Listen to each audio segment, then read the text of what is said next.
working together, met together, took a seminar together, went to a workshop together for a while now. Most of the people I know. So it's been a great pleasure for me. People ask the host to give you permission.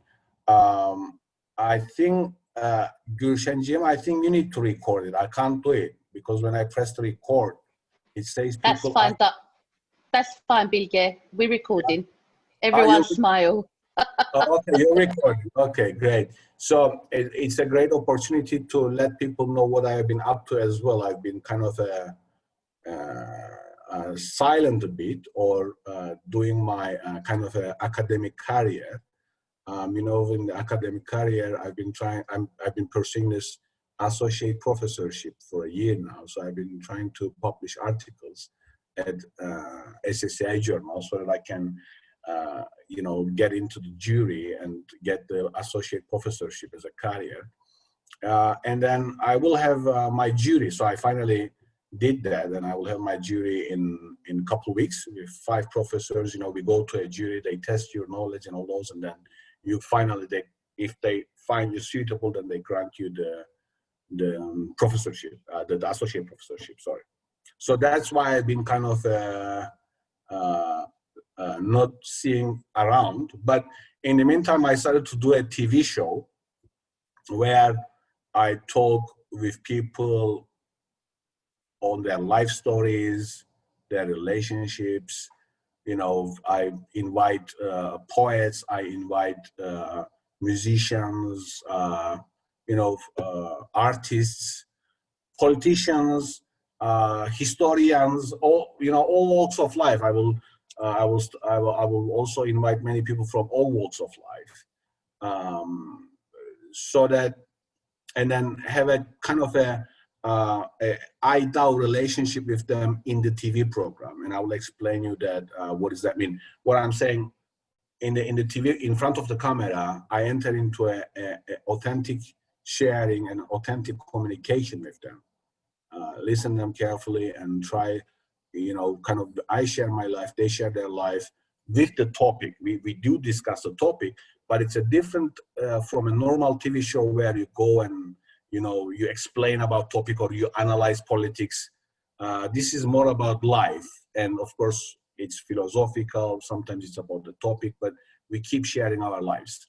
So that's that. I kind of continue the spirit as if of the things. And in the last years, I started doing my workshops to organizations. I did with the Nicosia municipality. Tumernim also lectured in that for an hour or so.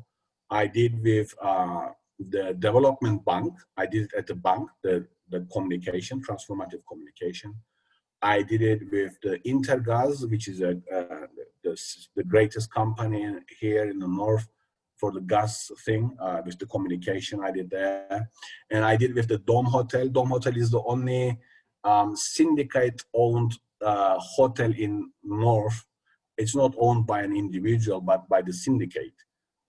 So it has a special place. I've been extensively reading about Jung, psychology, cognitive behavioral therapy. I've been doing you know, a lot of research in that area.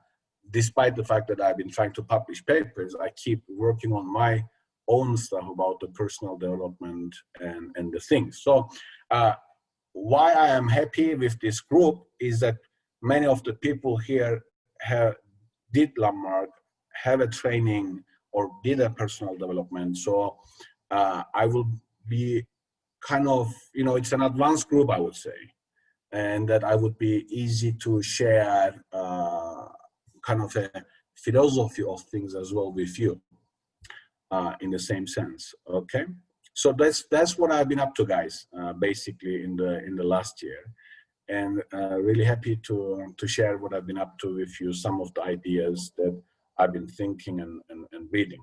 So now, coming back to transformative communication, what I do in transformative communication is that I blend many disciplines into a synthesis. Those of you who have taken a landmark communication, access to power, and then the power to create courses. They are great courses. I would recommend them. Landmark offers communication.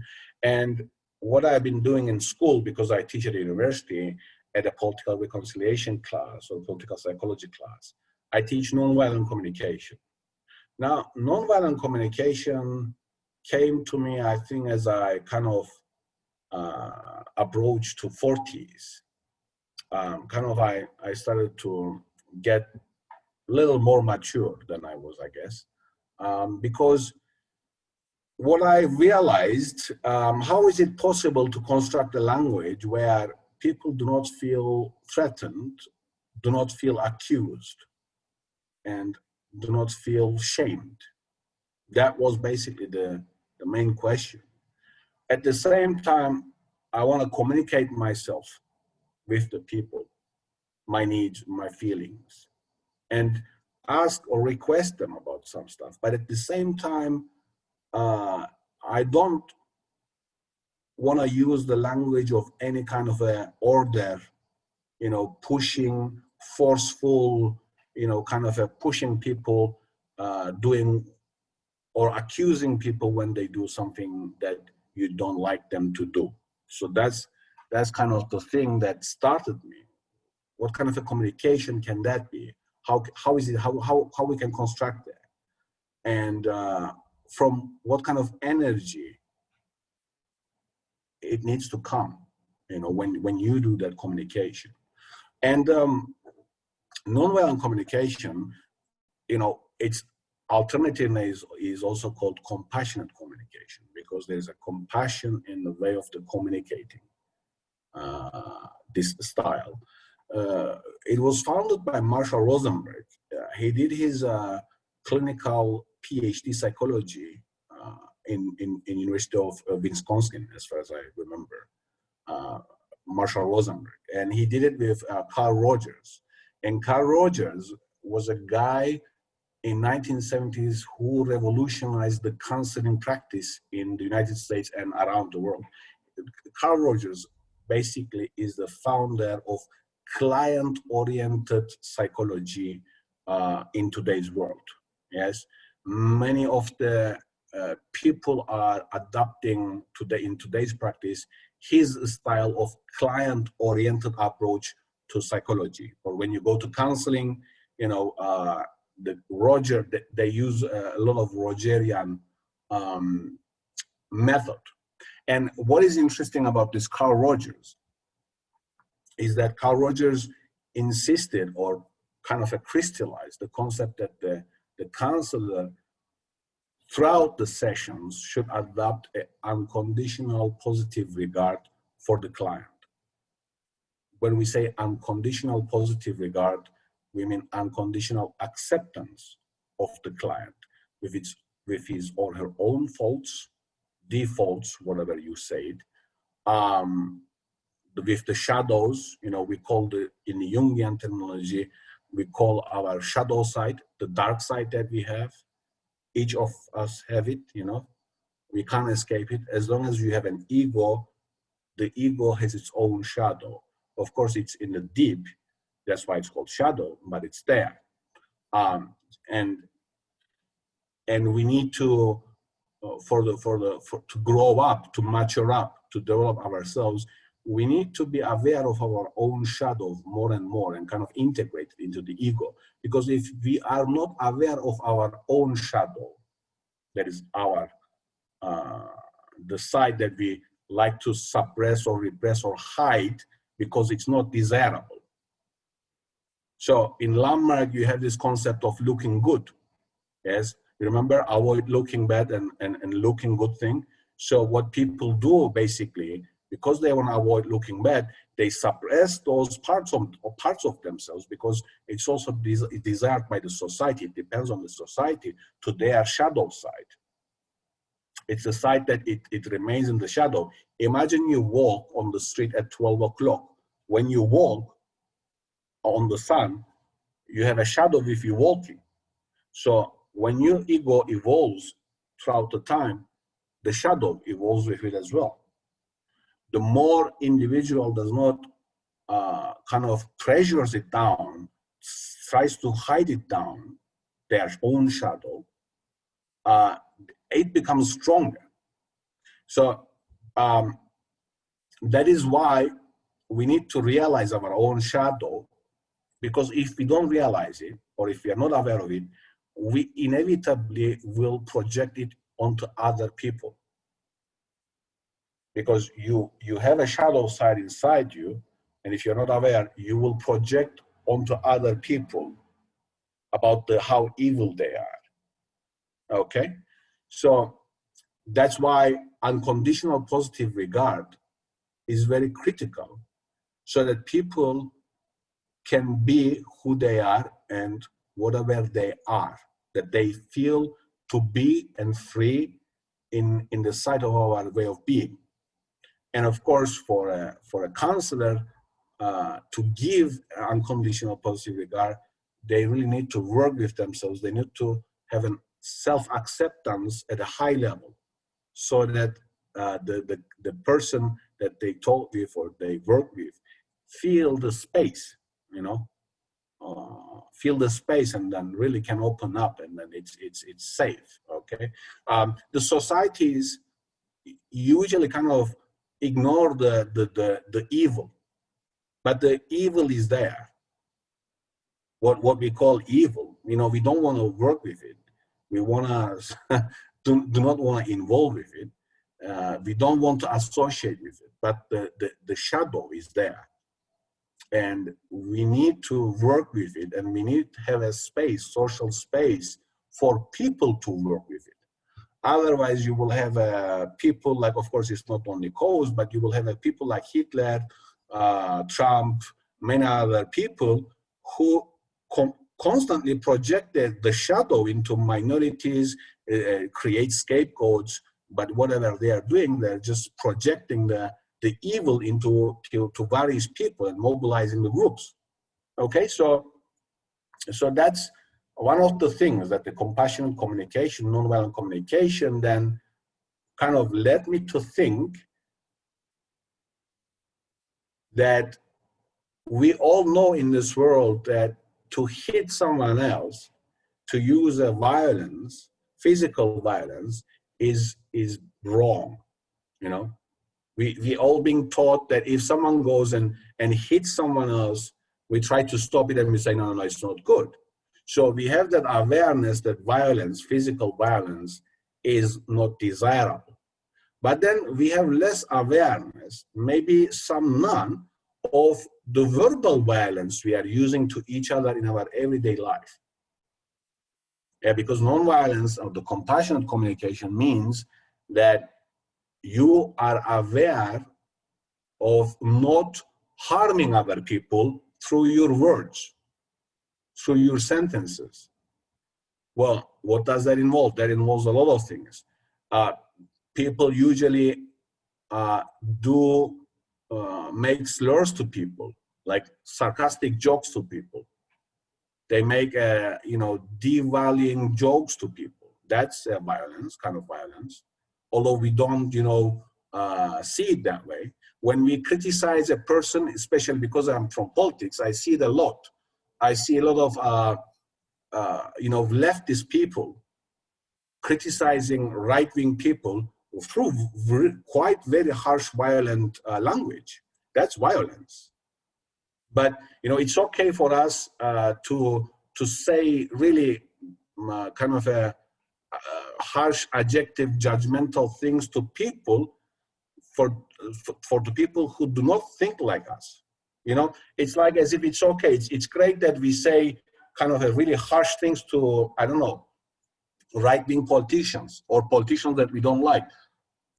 But then we claim to be kind of a equalist, and then the freedom and equality.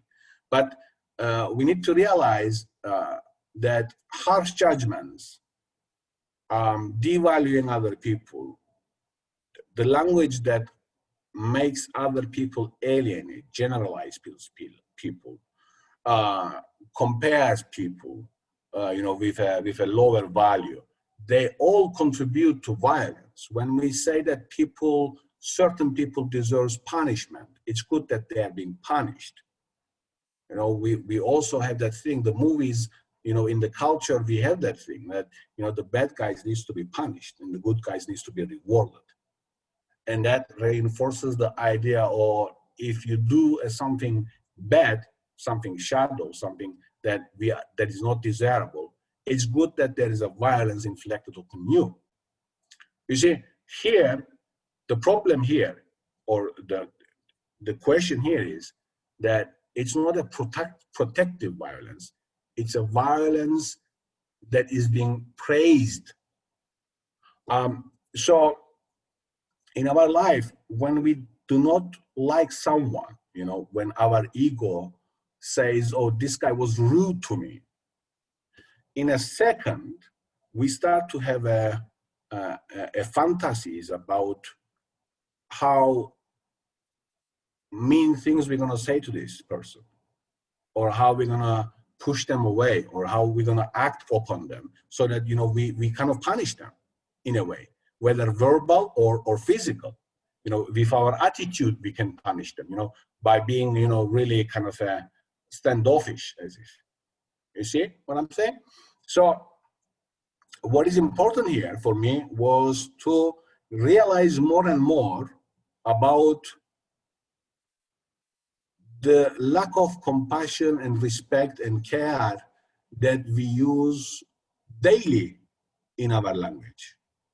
So basically that's why nonviolent communication became a valuable source for me to integrate into my the system of analysis with the other things.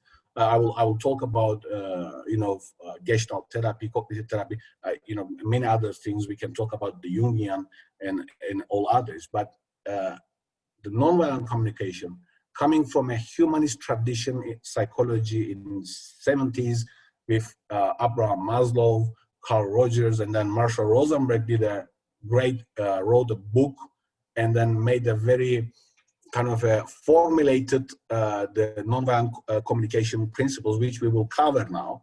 I'm just giving you the background, why it's significant.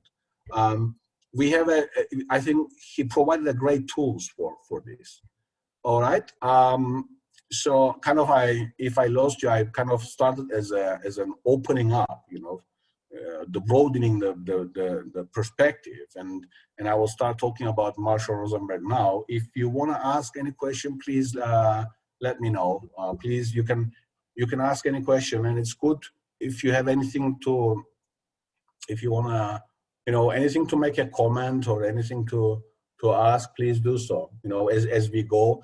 And then we will have a break around the middle, of the seminar, and then the last 30 minutes, I want to have it all conversation with you, yeah, one-to-one, so that because it's good to talk about, but then I want you to ask me questions where you would feel blocked, or maybe don't know how it will suit in your everyday life, or the example that you have in your mind. So because that's the practicality of it is the most important at the latest issue, at the last resort part.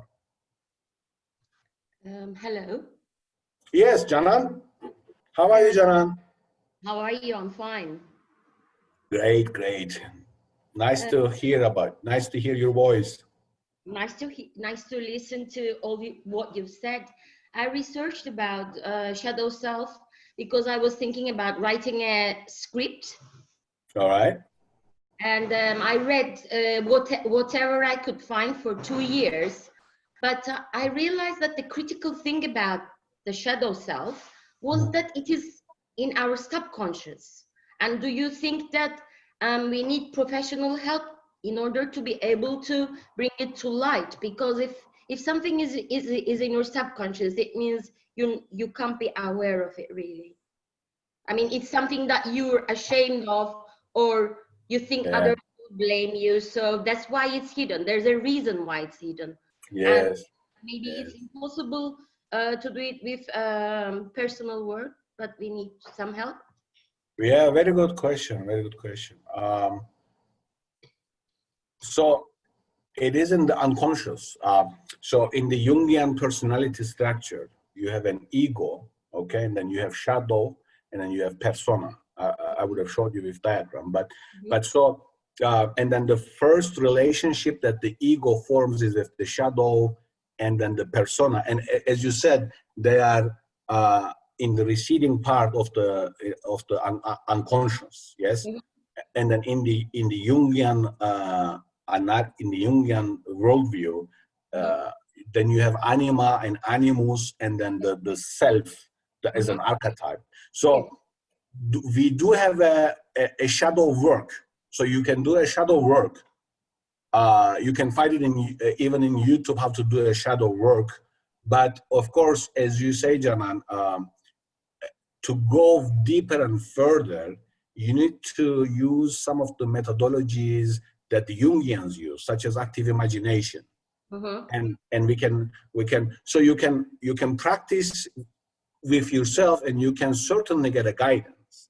But I would tell you that my experience of starting to meet with my own shadow, you don't necessarily have to go through a specific, like a Jungian analysis. You start seeing the egoist part of yourself, to be honest.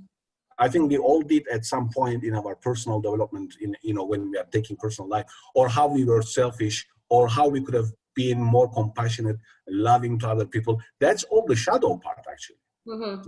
How we are harsh, how we judge people very harshly, how we say mean things to people. That's all that shadow part. But certainly, the most healthy and the most professional one is to work, at least go to a session with a therapist. And I know Angeliki in the south side, with Angeliki is the Jungian analysis. She did a PhD thesis on Jung and the thing. So it will be great if you want to go deeper. If you want to go deeper, certainly go for it. So I would definitely search for in the YouTube about there is also the shadow work, yes. So we do a shadow work, and then you can definitely get a counseling if you would like to go deeper and deeper in the psyche, because really to come out, you need to do a dream work in the Jungians. So you report your dreams, and then because they went through that process, deep process. They can help you with the dream analyzing that, how the soul or the unconscious is connecting with you, and also with the active imagination, where you enter into your head and actively speak with the figures in your imagination. You are writing something. Writers also do that. They use a lot of imagination. You are trying to write something, you said, Jana? I'm writing a film script. The script. Yes. What kind of script? It's a short film. It's a short film. Great. Okay. Well, I'd like to hear about that more. Okay, great. Yeah. And then, Also, you answered one of my questions, that we need a therapist or somebody to counsel us, because we can record our dreams. We can, if we wish to analyze our dreams, maybe we will remember them better. But yes. Unfortunately, the conscious self, since we want to be a good person, a valuable person, a polite person, most probably I would interpret my dream to suit who I want to see myself. Yeah, and you want someone who went through that Jungian analysis training, because a person you go to went through that process with the other people who are qualified. So exactly as you say, they know the road, they know the deep journey. So definitely they would, it will be very helpful. But what is great, why you are on the right track, I would say, because you're a script writer. Jung was influenced when he wrote the Red Book, when he spoke with the figures in his psyche. He was most influenced by the Goethe's Faust and the Nietzsche's Das Volk Zarathustra. So people with high, strong imagination and the high literary power, Jungian analysis really works for them. So and also Jekyll and Hyde, that's a very good symbol, Jekyll and Hyde. Yes, yes, Jung uses that a lot. Yes, for the shadow side. Yes, exactly. Exchange is between you and your shadow, but Yes. you do have an elixir to help you to go back whenever you want. Yes, yes. Jung was influenced by that as well. Great, and he cites that. Jack. Yes. Yes. Okay. Great. Great to hear. Great to hear your contribution. Thanks a lot. Thank you. Anyone would like to comment further, or shall I continue, guys? So far about the. Okay. Okay. So, you know, we kind of talk, get into Jung and intellectual things, and it's great. Jung is a quite valuable, very imaginative guy. So I will enter the now coming to nonviolent communication. Can you see it, or shall I make it into slideshow? Slideshow. Let's see. Right.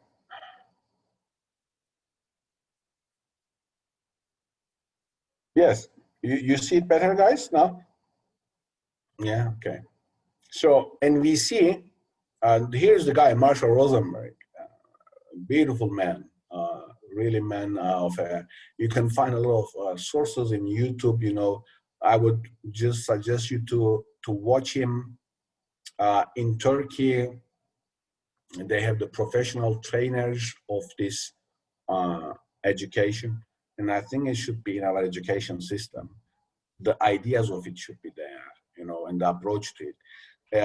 You can link this to mindfulness, which I will in my coming lectures. I'm going to talk about mindfulness and how Buddha relates to nonviolent communication, because you know the great wisdom traditions of the East, Buddha, the most valuable source, the value the Buddhism puts is the compassion, whereas in Christianity, of the Jesus Christ, you see more about the grace, the concept of grace, the value of grace, and then the forgiveness. Yes, the grace, agape. You know, the love.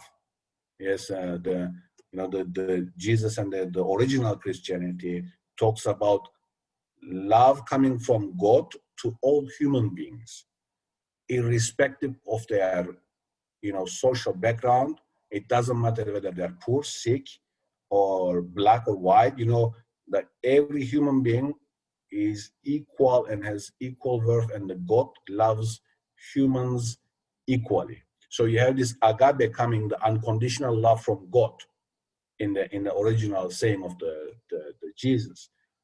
In Buddhism, we see the value of compassion. So and non-harming, non-violence to all human beings, and even including the animals. So in that sense, this guy here is trying to find out what is the causes of violence among people, not just nations at a political level, but the violence and the conflict that happens at the household between me and friends and among everyone in the streets, that it can happen. So, and it works in that awareness, NVC.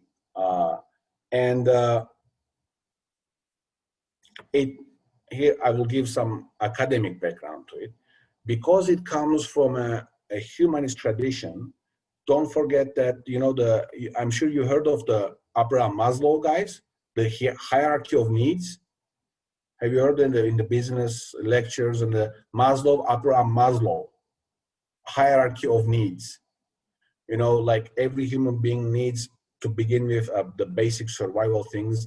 Then human beings needs shelter, safety. Then they need belonging to a group. Then they need self-esteem, love, and at the top they need self-actualization and even transcendence. So you have all these needs as a pyramid. So and what is important here, human needs are universal. Just like human emotions are universal, it has to do with the Homo sapiens. The anger, the fear, the resentment, you know, disappointment. These are universal things. The Homo sapiens, of course, we feel them in a different way. Different cultures have different arrangements for it, you know, different emphasis on it. But we do have emotions. We do have moods. And sometimes they are very strong. Yes. In today's world, it's more about the analytical mind that we want to emphasize, the science, reason, and all those. But emotions are the life capsules, you know, like a pill, like a life pills, because emotions are the things that will either give you a fuel or will give you a headache. So if you feel joy with an inner joy, and if you feel inspired about things, then you will have a different fuel, because the emotion that will provide you is different, the feeling of the emotion. And if you are upset, disappointed, it's a down thing, it's a downward spiral thing. So then it will give you a different fuel. You wouldn't want to go out much, you wouldn't want to talk with people much, or you would be very kind of I can't talk, you know, like when I'm too busy. I'm sure you have it. When the life, you have a lot of workload on you, you feel kind of crammed. Yeah, so, you know, the emotions are universal, so are needs. And the problem, not the problem, but just like we are not quite aware of our own shadows, we are not really trained to pick up our needs. We are not, because no one trains you to recognize your needs and to express them as like a valuable, valid concern. So people have a need for autonomy. Autonomy is very important for an individual human being. In different cultures, it's different, certain, you know, there is a cultural relativism, but autonomy in the West, like you being a responsible individual and being autonomous, is being valued a lot. Freedom is a need. You know, sleeping is a need. Enjoyment is a need. You know, having fun is a need. For some people, it's a very important need, you know, because different people have a different emphasis on certain needs. You know, kind of a spirituality is a need. You know, people feeling connected with the whole is a need, where, you know, you don't have to call that a religion. You know, creativity is a need. For some people, creativity is a very important thing, and it can be drawing something, it can be you know, making a good food. You know, creativity, it differs. You know, it's like the idea of the need of the creation, creating something is need. So we have so many needs actually out there, and from the day one in the school, no teachers asks you what your needs are. But don't forget that since your childhood, we are dependent on our parents for a long time. If you put a human baby and leave them out, they will die. You know, in the other mammals, they can, you know, take care of themselves in a very short time. In the case of humans, for 4 or 5 years, you need a very special attentive care and love and feeding and all those. And basically, we become adults at the age of 18. So we are dependent on our parents till the age of 18. And what is important to realize is that how parents or how your in-group responds to your needs is very important. So many parents, not many, sorry, I would take that out. Some parents would deal with the needs of the kids by ignoring them. You know, it will just go away. I'm sure that might, you know, remind you of something in the past. maybe for some of you. Some of the times our parents accuses us because of our certain needs. You know, not every parent is so helpful of trying to understand the needs and trying to rationally provide them. Sometimes they're too busy, sometimes they are in a rush, sometimes they have a headache, they come very busy, and the kids want certain needs to be fulfilled, and they're being, you know, hushed down. So, and what happens is that to be an adult, a responsible adult, or to have a adult relationship, to grow up, basically, we need to be able to identify our own needs and express them to people. This is very critical. Many of the troubles and the problems that the individuals live or encounter in a relationship has to do with the way they have been accustomed, accustomed of how they will respond to their own needs. You know, some parents, because they get angry to their kids because of their needs, they put them down for their needs.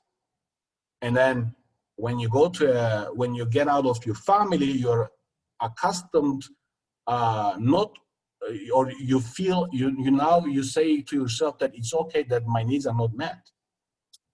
That it's not, because it was like that in my family. No one was expressing needs and everyone was empathizing with the needs. You were trying to express certain need and you were being judged, for instance. So then people become okay not to raise their needs or not to, express them. And then that really gets into it. And so that's why that's so important, the need is, because they are universal. And the thing is that the only way you can identify your need is to be able to be in touch with your own body. Your own body and your own body sensations, the signals, tells you what your needs are. But on top of it, we are learned not to really feel our sensations or block them or try to ignore them. We also learn that.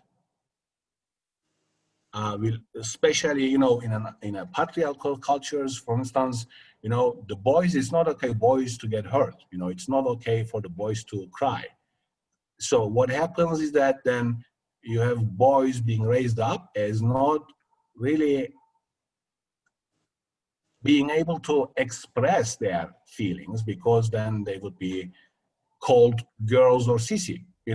That's a typical stereotype that exists in many societies. And what happens with men is that men start to really kind of find it very difficult when you start to have a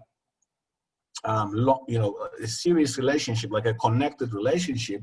Then you really need to have a kind of you're like, why my partner is so much talking about their feelings and all those, because he's not in touch with his own feelings, not really, or he's not comfortable at ease in expressing them. So, but then the other person is expressing them all the time, so he can't handle them.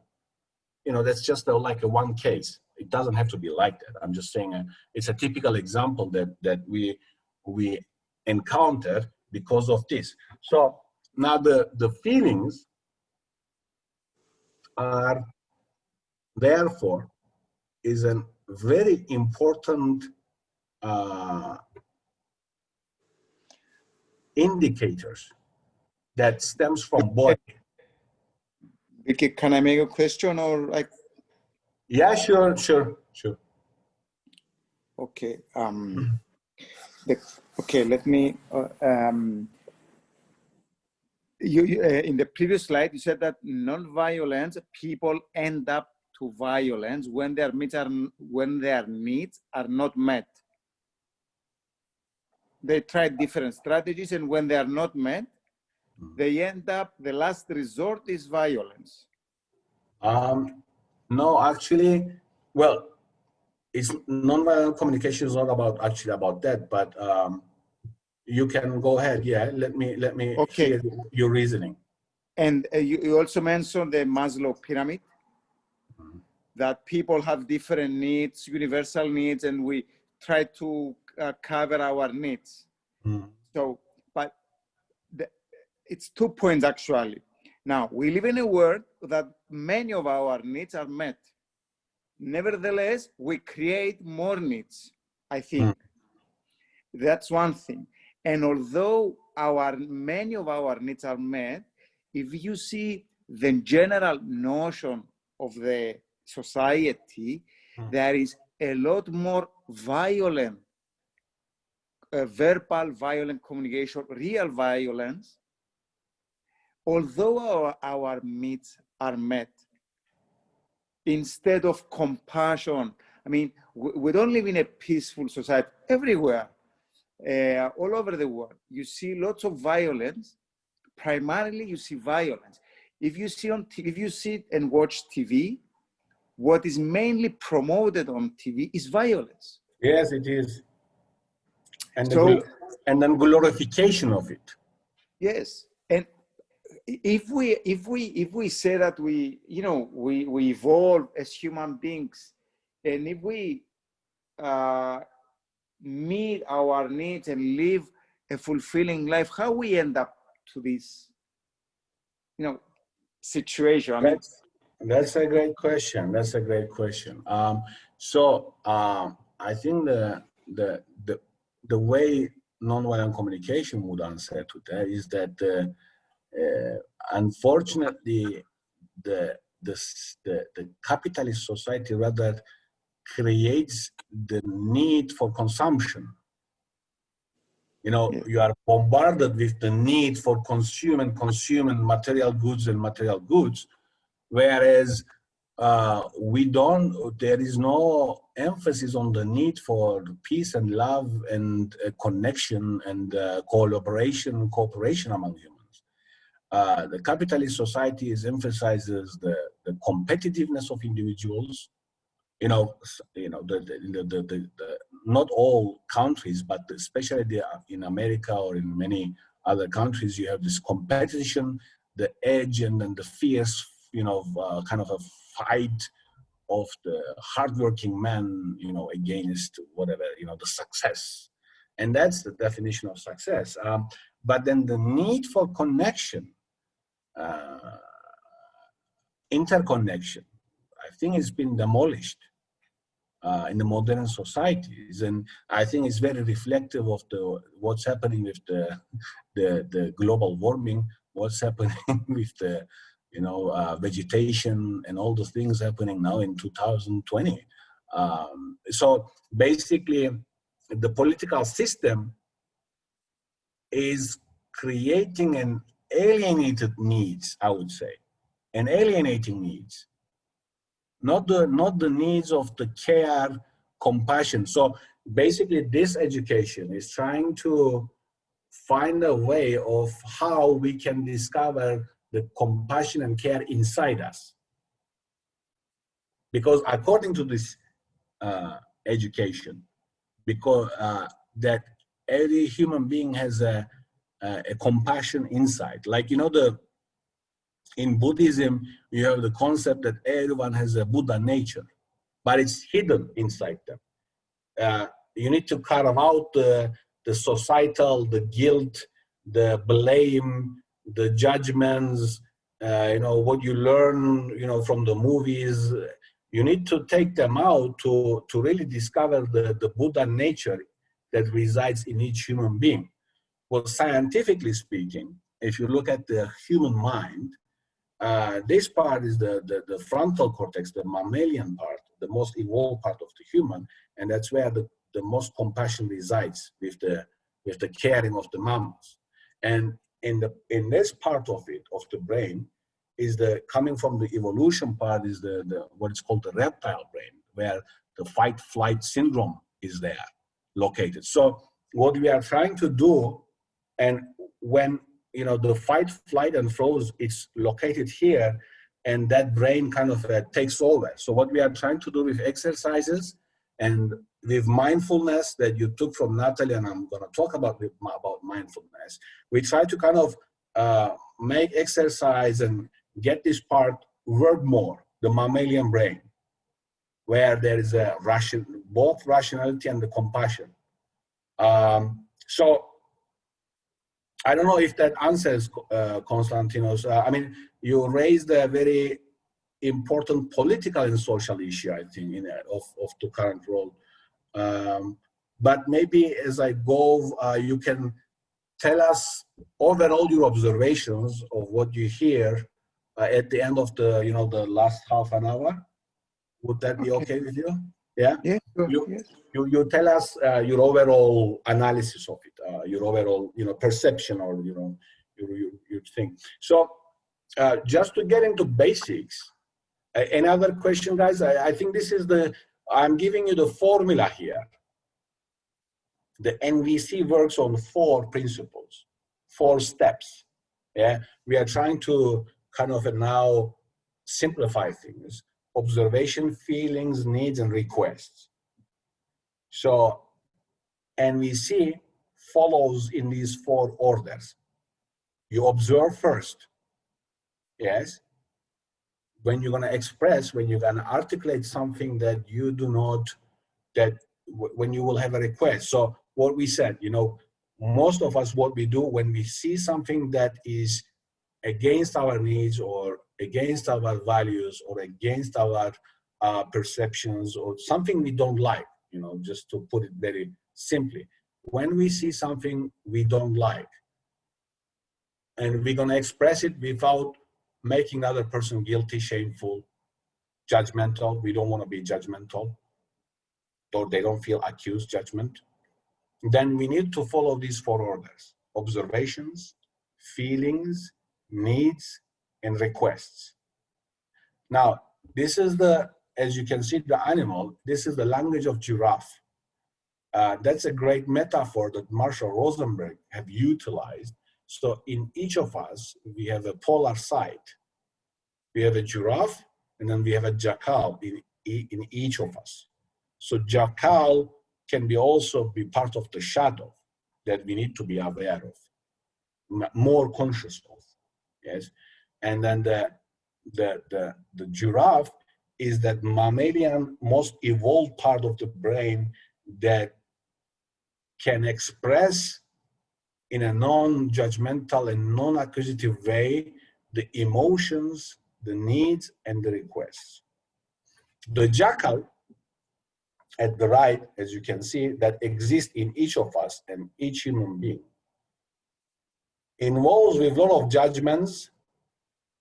They have a lot of strategies to get their way.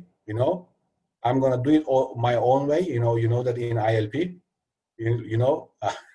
manipulation. I'm going to do it on my own way. I'm going to show to you, in advanced course, you do some of the acts, you discover your acts. I'm going to show you, so these are all the strategies that we do to get our way, to get what we want.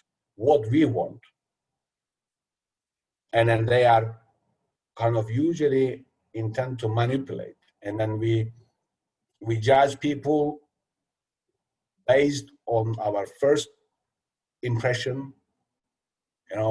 We use the language that is quite judgmental of people, and then that would really can easily alienate people. Because what's happening here, well, we need to realize that in each human being there's a jackal. If you speak a little bit of a jackal to the other person, the jackal inside of the other person raises and comes back at you with more demand, judgment, interpretation, and strategies. All right, so that's why it's important also to connect with the giraffe inside you, and also create the other person in a giraffe way. You don't want to. Most of the arguments occur from the jackal side. Most of the blah blah blah, the verbal, you know, accusations and fights comes from our jackal side, hitting each other and going on and going on. All right. So why this four? I will go over it, the four things, and then I will let you to think. We will have a break. I will go over the four things, the four fundamental issues, and then we will have a break, and then we will come back, and then I will ask you about, you know, your comments and about this fourth step. I want to talk with you more so that we kind of put them into practice. So observation. Observation is very important, and it's you know, something we are not, unfortunately, get used to it, because in a second of time the mind produces so many judgments, so many evaluations of the other people, in positive or in negative way. You know, it's like it happens automatic. So what's important here, and why mindfulness as an exercise is important, is that it increases your capacity to stand at the moment, in the moment, by sticking to observation. Certainly your mind will produce judgments and interpretations of the other person. This person is that. That's the way the mind works. It's fine. It's a complicated machine, you know, complicated organism that evolved for millions of years. But then you need to be in the moment and be aware of your own judgments. And that's what happens when you stand in mindfulness, in silence. You start to see how your mind and thought processes are jumping here and there, producing so many things. I don't like thoughts about people, and then you react to those thoughts of yours because you think that they are real, and then you start to have a fight, get into fight, and then you say, "Oh, I lost the moment," you know. And so you say, "Oops, you wake up." You say, "Oh, I'm not doing meditation. You know, I'm not in the focus attention of now." So you bring back yourself to focus attention of now. You concentrate on your breath or whatever is the thing, and then after a while, you start to again lose yourself in your head with the thoughts, and you come back. So the mindfulness increases that capacity of double consciousness, that you are conscious in the background of the values and judgments that are running through your brain. Yeah. And what is important here is also be able to produce a language that when we talk to people, we are very aware and careful to state the event, not our judgment and interpretation that comes with it. So if you see a guy like this or a person like this, you know, so you can instantly conclude that, I don't know, maybe she's or he's worried. And then, or we see the person, you know, acting in a way that we think it's not desirable. And then we suddenly say that, why are you acting hectic? Or why are you look so stressed? Rather than saying, if we're gonna observe it, yeah, if you can only say observation, then we say, I observe that you've been eating your nails a lot. Or for the last 5 minutes, a lot would be also evaluation. For the last 5 minutes, I observed that you've been like this. Or I observed that you've been going this way and that way. Why? Because we don't, why observation is important is because we only, you know, it's like we are a camera yes? And we are observing the person and letting them know about our observation. Because most of the arguments is that, for instance, it starts with, don't shout at me. And the other person says, I'm not shouting at you. And the other person says, no, you are shouting at me. Now the other person says, no, you are shouting at me. And so instead of saying that, when you kind of raise your voice, yes, rather than saying shouting, the observation would be when you raise your voice. All right? Is that part clear? You know, Krishnamurti, he said that observation without evaluation is the highest form of intelligence. I will repeat that because it's very critical. It's a very important skill that we need to kind of work through everyday life, you know, really. Krishnamurti, who is kind of the 20th century's one of the most important kind of gurus in his own word, he said that observation without evaluation is the highest form of intelligence. So you stay in the observing mind, in the observing state, not mind, in the observing way of being, and you start observing both inward and outward without, without resorting to the judgments and the analysis. Basically, judging, analyzing are the things that we have been educated. You know, when I do an analysis, I do a political analysis, you know, I'm a great trainer of that. I'm a great jackal in that sense. You know, analyze, evaluate, oh, here is wrong, here's the thing, here's that part. You know, that's what we've been trained for. But now when I say to people, you know, how can I make it stronger, I don't use those judgmental verbal usage anymore, because it's not helping people. It's making people more defensive, more reactive, and sometimes they get hurt. And sometimes we don't realize why the other person is hurt, because we use some kind of adjective that we are not aware of. And we do that quite often. All right, so whenever I see a person is reacting now in my life, I suddenly now, because I've been trying to work this out for 4 years now, doing a lot of practice with myself. So whenever I see a person reacting, the first question I ask, what kind of did I use any subject, like a adjective, judgmental, anything that really triggered this person off for some reason or not? Yes? Okay. So that's observation. So most of the arguments, guys, stay at the observation level, because we don't observe, we judge, and the other person judge, and then they get into fight. Okay, that's why observation is important. And then after observation comes feelings.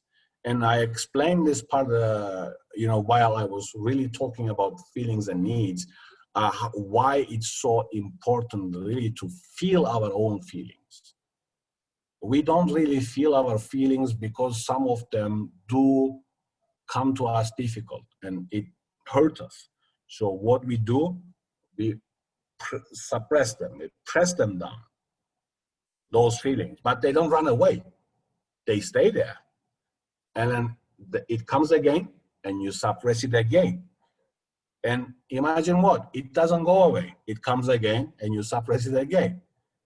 Whereas that's why mindfulness is important, because it extends your capacity to be with your own feelings also, not only with your own judgments and feelings, but with your own feelings. And sometimes we do have what we call difficult emotions, feeling hurt, angry, anger, violated, disappointed, or resentful, and the staying in the moment of really kind of focusing on our body, really feeling the emotions,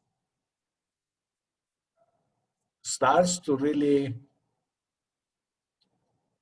at first it does feel like it's overwhelming, But as you stay in the moment, it starts to lose its presence and its strength and its hold on you.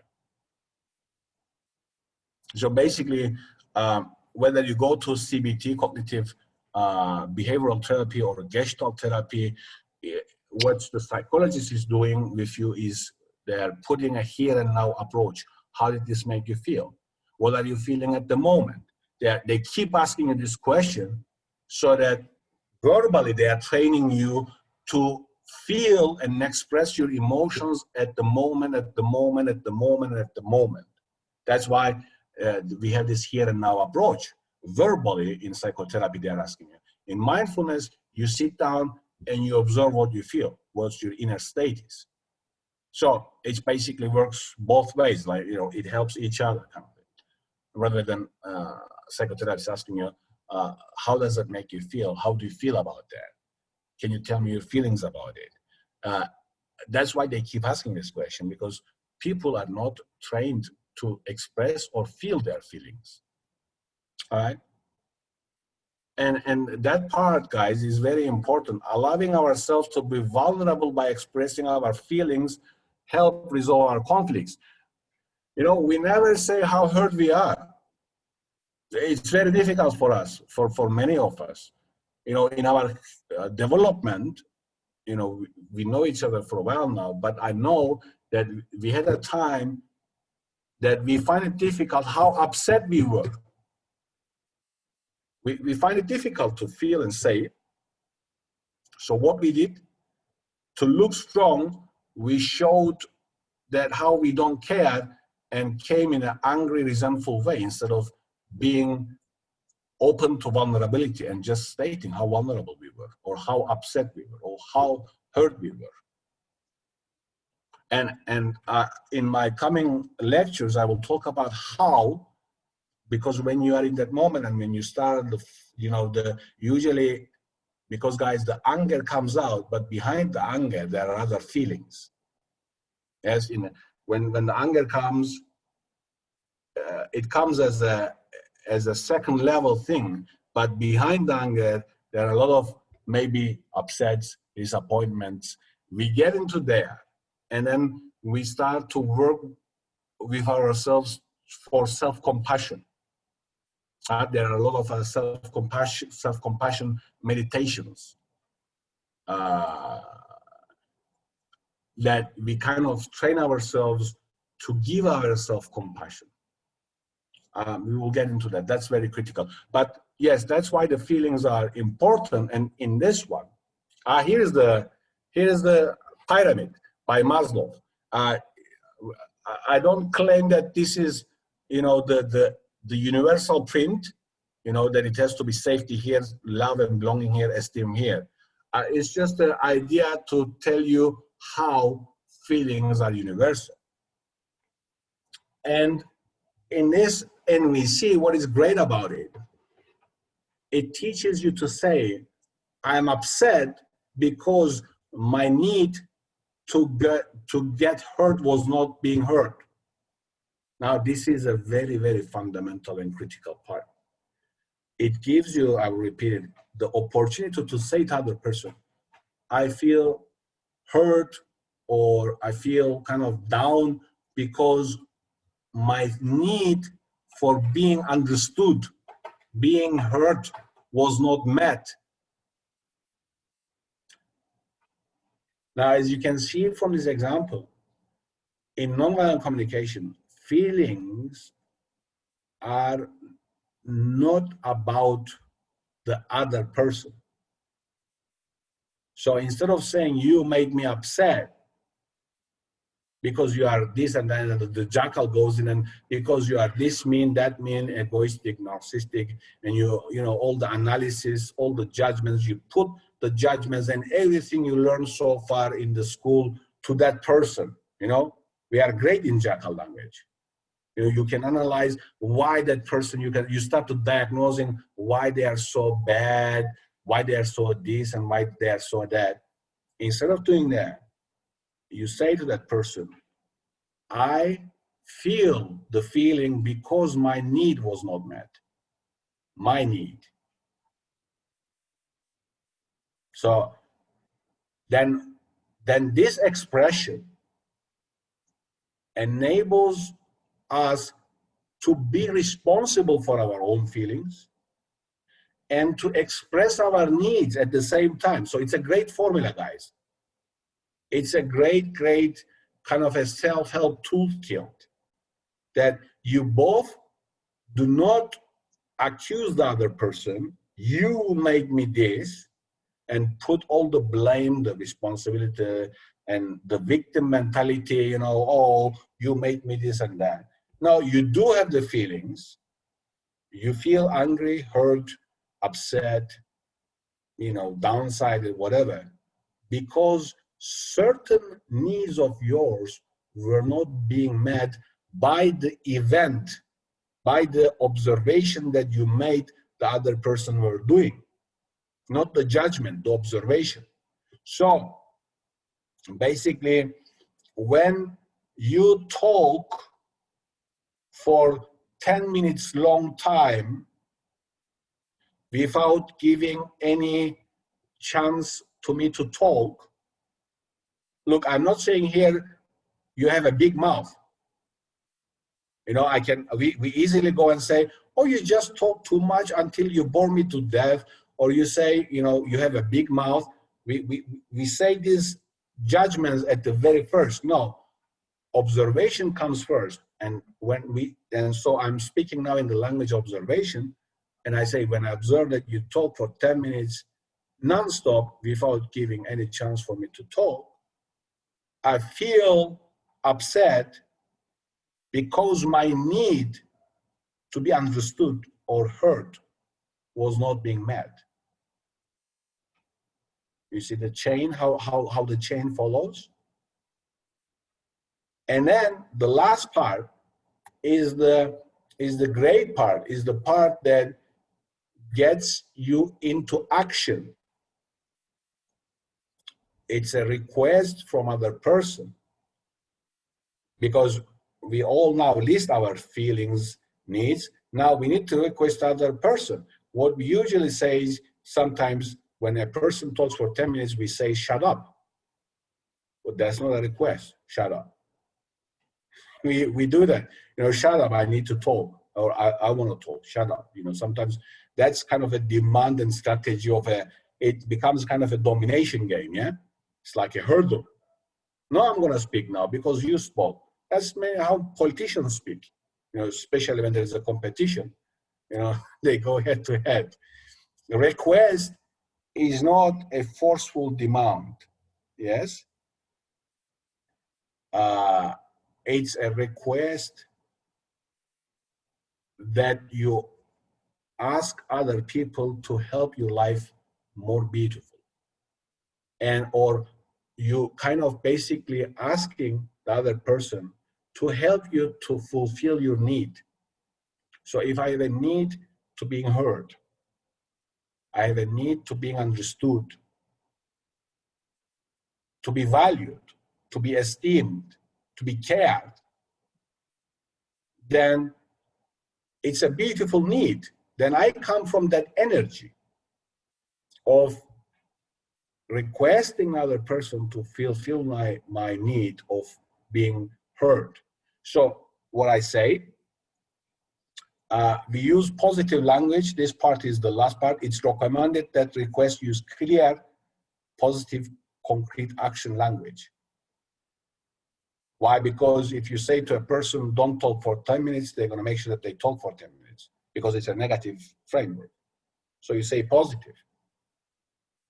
And you say, don't talk too much, that's not clear. Because then the person would be like, I'm not talking too much. It's like a vague. So what would be the positive and concrete action language here? Would be, can I request that I also speak the same amount of time that you speak so that I feel that I make sure that I'm being heard. That's a request.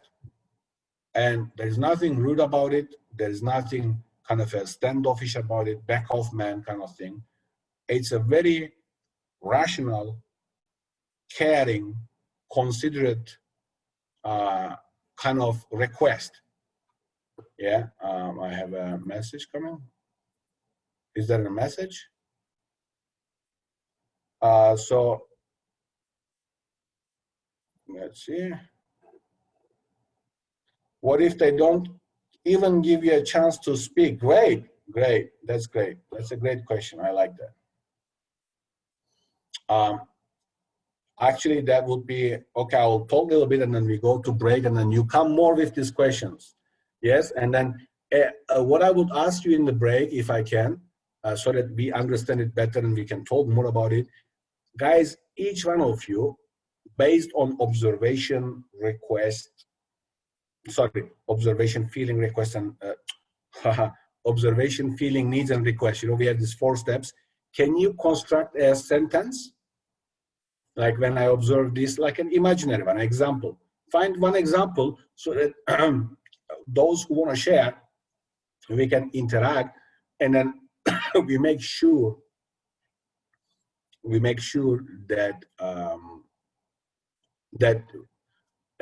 we have the detailed examples and we really got it. Like we really kind of are putting into practice, that we are not in the theory of it, that we are kind of utilizing it. Great, it's a great question. To begin with, requests, Edda, are in nonviolent communication, they are different than demands. In demand, it's like this. You either gonna hear me because you've been talking for 10 minutes, or I'm gonna show it to you. You know, it's like there is a threat, there's kind of a thing. Now, in request, you don't have a predestined thing. So if you ask your kid, you know, can you clean the room as a request? And when they say no, you say, okay, I'm gonna punish you by not giving you a cell phone or whatever, iPhone or you know, laptop, or you know, you won't play a game. Then that's a demand, because it's like a you are conditioning them. It's not a request. Request is only an offer to other person to contribute to you. And yes, Tumarabi, you said something. Yeah, demand has consequences. Bravo, bravo. Demand has the consequences. Request has consequences too, but it's not a punishment. Yes. It's not strong in that. Yes. Requests also have consequences, but not much. But the demand, the real distinction of it is, it has a consequence. Like, you do this, you fulfill on your promise, or else you'll be fired. Yes. You meet your agreements, or else you are fired. Yes. Now, you failed the exam. Yes, you study, otherwise you actually fail. Yeah. Yes, I take this question a lot, especially with the companies, when I work in the companies, because in the companies, as you said, if you don't you know, you have deadlines, and if you don't do it on time, it has a negative impact to the whole thing. So it's like, you know, you better kind of do it, you know, like you need to really put yourself up to it. It's not like it's up to you kind of thing. But so we have this corporate world, or like a task fulfilling world, but nonviolent communication really works in the relationships, like in the intimate relationships, because when you're a wife and a husband, or girlfriend or boyfriend, so you ask the other person, like, can you know, rub my shoulder, and another person says no to you, then you're like, oh, then I won't, you know, talk to you. Then that becomes a, you know, what kills relationships or friendships is that we, in those relationships, when two people come from the heart, you know, it's not because in the job place, they are paying you to fulfill certain tasks. So it's like a different agreement. In the friendships, equal friendships, love friendships, it's like a voluntary thing. So if you use a demand rather than requesting your relationship, whether it's friendship or romantic, doesn't matter, it's going to really put you in a trouble. So I think what I find out is that that's very important. And what if they don't even give you a chance to speak? Edda, what kind of a person would that be if you say, can you listen to me? I want to express myself to you, and then they won't listen to you? Like, what do you mean by that? Can you open that a little bit? I have a couple of people around Yes. me who just speak so much that when I even try to say something, they're not listening to me. They still carry on. Great. And both of them have very high egos, I have noticed. They haven't done any courses, and it's all about them. But these are people that are around me. All right. So how do you... You need some completions around there too, perhaps. How do you react to them when they start to speaking like that? What do you do? I actually switch off. So half of the time when they ask me questions, I end up just saying yes to something I don't know, because I switch off, because I don't enjoy the conversation either after a while, because there's no... You really get put off. You kind of shut down, huh, Edda? I shut down, yeah. Yeah, you shut down. Now you're on your own isolated world, and you're like, oh, they started again. Oh, here we go again. Here we go again, yes. And okay, but do you observe that when you shut down, you don't express yourselves?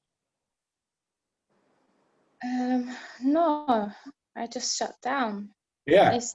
And whatever I do, whatever I try, and I'm not important. It's all about their feelings, and it's all about them. Great. So when we are in the break, can you write a request to them now based on the 4 principles? Okay. Would you be willing to do that? Yes. Okay. That was a request. Would you be willing to write? Okay, great. Write it down and we talk about it. And look, I will make some comments later, but it's important that you can express this through, I can see your tension. You don't want to kind of be rude to them, and you are kind of don't know how to express how bored you are, or like how frustrated you are. Yeah. Okay. Yes. So yes, based on the observation, your feelings, frustration, and whatever you want to, and then your needs, you make a request and you say to us, and then through time you start to express them in a very, like a faster and a, easier way. After a while you work on this, and we're gonna do with the full thing, like 1, 2, 3, 4, observation, feeling, needs, and requests. But when you get used to them, you don't have to start, from 1, 2, 3, 4. You can say just feelings and needs. Sometimes you say needs and requests. Like you can switch them. Because talking happens fast. And sometimes, Edda, this is not the final solution to things. Sometimes, Edda, we basically, because we are sometimes are not at the same frequency level, or we don't really click with people, then we fulfill both our needs with different people. Maybe sometime later, the both needs will be fulfilled with that person. But sometimes, in life, we like, it's not like there is no rule that we're going to fulfill our needs in friendship, whatever those are, in that particular person. So this gave me a great perspective, because I started to look at, to look at closely to my friendship, because friendships are give and take, yes. And I started to think, okay, what needs of mine are being met in this relationship, and what kind of feelings and needs I'm getting from those persons. So are they in exchange, is this relationship contributing to myself, contributing to the other person, or is it self-defeating or self-destructive or hazardous? You know, because we have a concept called toxic relationships. We do have. But now I'm talking about general. I'm not saying that this is it. Yeah, this one. I'm not identifying it. I'm not saying that you are having a toxic relationship. I'm just saying consider in all of your relationships what kind of needs of yours are being met. But it's great because as you were speaking now, I think you are more aware that how your needs are not being met in this blah blah all the time me talk without anything being heard. Yeah. Yeah. Mm-hmm. Okay, but we need to we go to break. We need to kind of express this in an open and open and easy way. Yeah, express. And you don't have to be really rude. Believe me, you won't be rude when you express through nonviolent communication. I had the same thing sometimes. I stop saying things not to be rude, because I don't know how to put it in words. Like I don't want it to come out across as a rude. And nonviolence really helped me a lot in that sense. Okay. So how many minutes shall we take break? 15? Would 15 be fine, guys? Yeah, before you go, can I ask you a question? Yeah, sure. Quick one. You covered requests and demands. Yes. Is there any consideration for invitations in NVC? What kind of invitations? Well, invitation is the first level of asking for something. Okay. Then you got the second level, which is the request. Then the third level is a demand. Now with the invitation, there is absolutely no consequences. You invite people to, for example, consider something. Okay. That's a great distinction. It's like a micro kind of classification. It's a great one. It's not a strong request. Okay. Because a lot of people are not very receptive to requests being made on them. People don't like demands being demanded in natural. Then the second thing is they don't want requests either because they think here's trouble when somebody requests something. So another way of doing it is making invitations. Invitations are much milder. And the first step to meeting your needs. Like, I'd like you to consider this for me. You can say no. Okay. Okay. You can say no much easily. It's not like heavy-handedly. You know what I mean? Requests can be off-putting, depending on where the other person is. That's a great one. So can you give more examples, like just to make us more kind of a, I would like you to consider would be one, Timarabi? Yeah. For example, I can invite Gulshen to think of something for me, and she can easily say no, much more freely. Okay, consider. Especially especially if somebody is not somebody that you know very well. Making a request to somebody requires some kind of background of relatedness. I understand what you're saying. Yeah, yeah. That's a great distinction. Invitation. I would like you to go. Could you consider, or would you be willing to consider? Yeah. Yeah. You might even say it might be worthwhile considering this. Yes. Very good. It might That's be more worthwhile. diplomatic, but it's still a request at the end of it. However, the way it's worded. See, invitations, like people give away invitations to their weddings in Cyprus. Yeah, it's like they get 10 weddings, they only go to 5 of them. Nobody cares. But they like to be invited. But you don't care if you don't turn up. That's a great one. Would you consider, or can you consider that kind of an implicit request in a very kind of I invite you to consider this. Yes, and it's a very, like a perspective. I invite you to think about this. For example, rather than saying, I request you think about this, who do you think you are to request that from me, right? But if you say, I invite you to think about this, it is a lot more receptive depending on the level of the relationship that you have. What is beautiful here? What is beautiful here is that you invite a person to think with you, like, you know, like, can we think it this way? You know, can we think that way? You know, can we consider it this way? So it's like also kind of a very gentle kind of a play to that, because that person can tell you, you know, repeat their own views, and then it's like a very good dialogue. It's a, you know, invitation also for a dialogic reasoning together. That's a great. It makes it easier for people to say no to it. Yes, or disagree with freedom. With freedom, or disagree with it. You know, that's also people have a Yeah. Okay. And the other thing is, does NVC cover counteroffer? Yeah, it does. Okay, good. So we'll cover that one later on. Yeah, you can give more examples. That doesn't complete it without it. Yeah, yeah. Yes, no, or counteroffer. Yeah. So for instance, when someone asks you, let's say, they don't call it counteroffer, but if someone says, like, can you do this?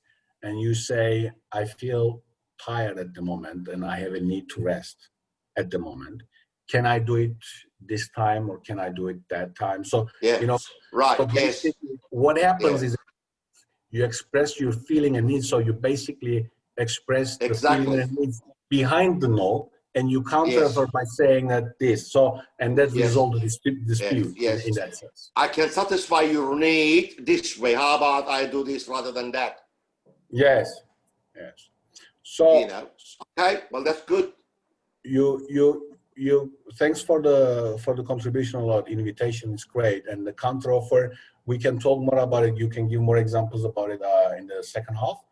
So it's like 8:40 now, so we come at 8:55, guys. 15 minutes break. Would that be fine? Yeah. Shall we get started? You know, now the second half, because we have 1 hour, I want to have an interaction rather than half an hour. Let's have a talk about if those like I got to meet with Lucas, Eleni, Oksan. If you guys wanna say hi, you're welcome. You know, because we know Tumer, Gülşen, if you wanna meet with us, if you wanna say anything, we've been knowing each other for a while. That's why if you know, it will be great to get to know you, have a contact with you, you know, if you like to share.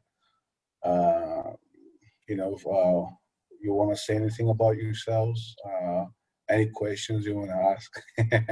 Hi, Oksan. Hello. Yeah, I can introduce myself. I live in Kyrenia, and I attended Natalie's courses before. So I was happy to see another one, like joint one. So I signed up for that. But I also had some intro to nonviolent communication with a person from Turkey before. But it's really good to hear your views about it and like your interpretation. So yeah, happy to be here. Thank you. Was it Vivet? Who was from Turkey that you heard? No, I had it with Azgin Saatçiler, like the intro. Yeah, she's quite good, Azgin. Yeah, she's really I good. enjoy it. Yeah, she's a lovely person. I haven't met her, but I did watch her. She also doesn't she give a radio show at Açık Radio on nonviolent. I've never listened to her in that. No. Yeah, Özgen Saatçiler and 3-4 people, they give constant education in Turkey. They are official international trainees for it. So. Okay. Yeah. And did Natalie's mindfulness and this course kind of went parallel, or any kind of connection you made, if you were able to? Was there any kind of a little bit? Yeah, I think it. I mean, for me, they are linked just because it includes like awareness, like sort of. For mindfulness, you're also sort of have to be aware, and with the non-violent communication, you also need to be aware of your own like internal like needs, and yeah, I think they link very well. I think, yeah. Great. I hope to see you in our coming webinars as well, because Yeah, look forward to it. yeah, I will be doing on mindfulness or mindful communication. I will probably cover more about how to listen to other people in the coming one. And then I will do ontology of peace, so where I could relate more about the kind of mystical traditions, also, you know, the esoteric traditions of you know, because compassionate communication, mindfulness, they all derive from Buddhism, particularly Zen Buddhism, and it's also important to know these philosophical backgrounds, I guess.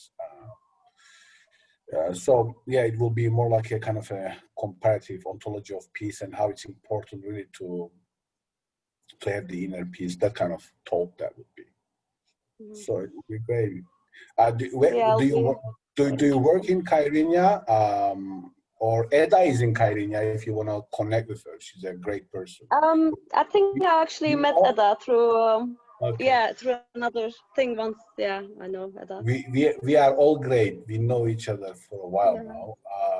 And it will be great to, you know, because we are also kind of, because we are interested in these educations, we do gatherings, you know, we do some education. That education, we get to know each other for, I know Tumarabi for 5 years, Gushen for 3-4 years, Mehmet for 2-3 years, Konstantin for 5 years, Eda for 2 years. It will be great to, you know, stay connected, all of us. Yeah, definitely. Team Cyprus. Yeah, we also have a Team Cyprus where we kind of organize like a personal transformation trainings, you know, different non-violent, feminine, masculine, you know, transformative communication. Like we work together as a group, you know, we do training sometimes. So, or we gather together and share ourselves like we are doing now. You know, in the second half, I want to be more kind of interaction and sharing. So always welcome, you know, to. Great to know you, Oksan. Thank you. Yeah, look forward to. Okay, Lukasz, how are you finding it? Can I, or anyone, how was the first half? Let's have some conversation. Anyone wants to join in, please join in, and just what did you kind of, what are you getting in the first half, and like, is it being any kind of raising any awareness or kind of clarifying anything, or just making you more confused? What's going on? I find it very, very interesting and structured, very simple technique of looking at observing things the way they are and the way they are not, without being judgmental, without putting any meanings on things, being factual, as you said, and observing your own feelings and what's happening with you when you are observing things, whether you are being judgmental, whether you are trying to make. Okay. So right? it's a great. And then you can drop all those negative things, which anything other than the facts, you drop it, and then you first of all be aware of where you are when you are listening. Observation is listening, as we call it in Landmark too, and listen from nothing, as we say, right? And just look at the facts more than the meanings, or analyzing what's going on there or here or whatever. And drop that, and then you look at what you are feeling. Is there anything there for you? Like you're getting upset, you're getting annoyed with what you are observing, or you're getting defensive, whatever, you know, the feelings that are you making yourself right or wrong while they are saying things or observing things? Any guilty, any not good enough showing up in you when you're observing things? Because if you don't be present to what's happening with you, you cannot be effective in the communication that you're gonna have to make. And then you check on what you are needing, what are your needs, so that you express that in such a way that people, when you're making a request or invitation, they hear what your needs are. So you need to be clear on what your needs are in more specific terms, so you can express that this is what I am observing, this is what I am feeling, and I need these, and can you please provide that for me? Okay, yes. Very practical. So it's a four-step approach to forwarding a communication rather than getting boxed into a vicious circle of backwards and forwards firing of conversations, communication, which is what the jackal do. Very, very good approach of 4 steps. Yeah, thank you. I found it very good.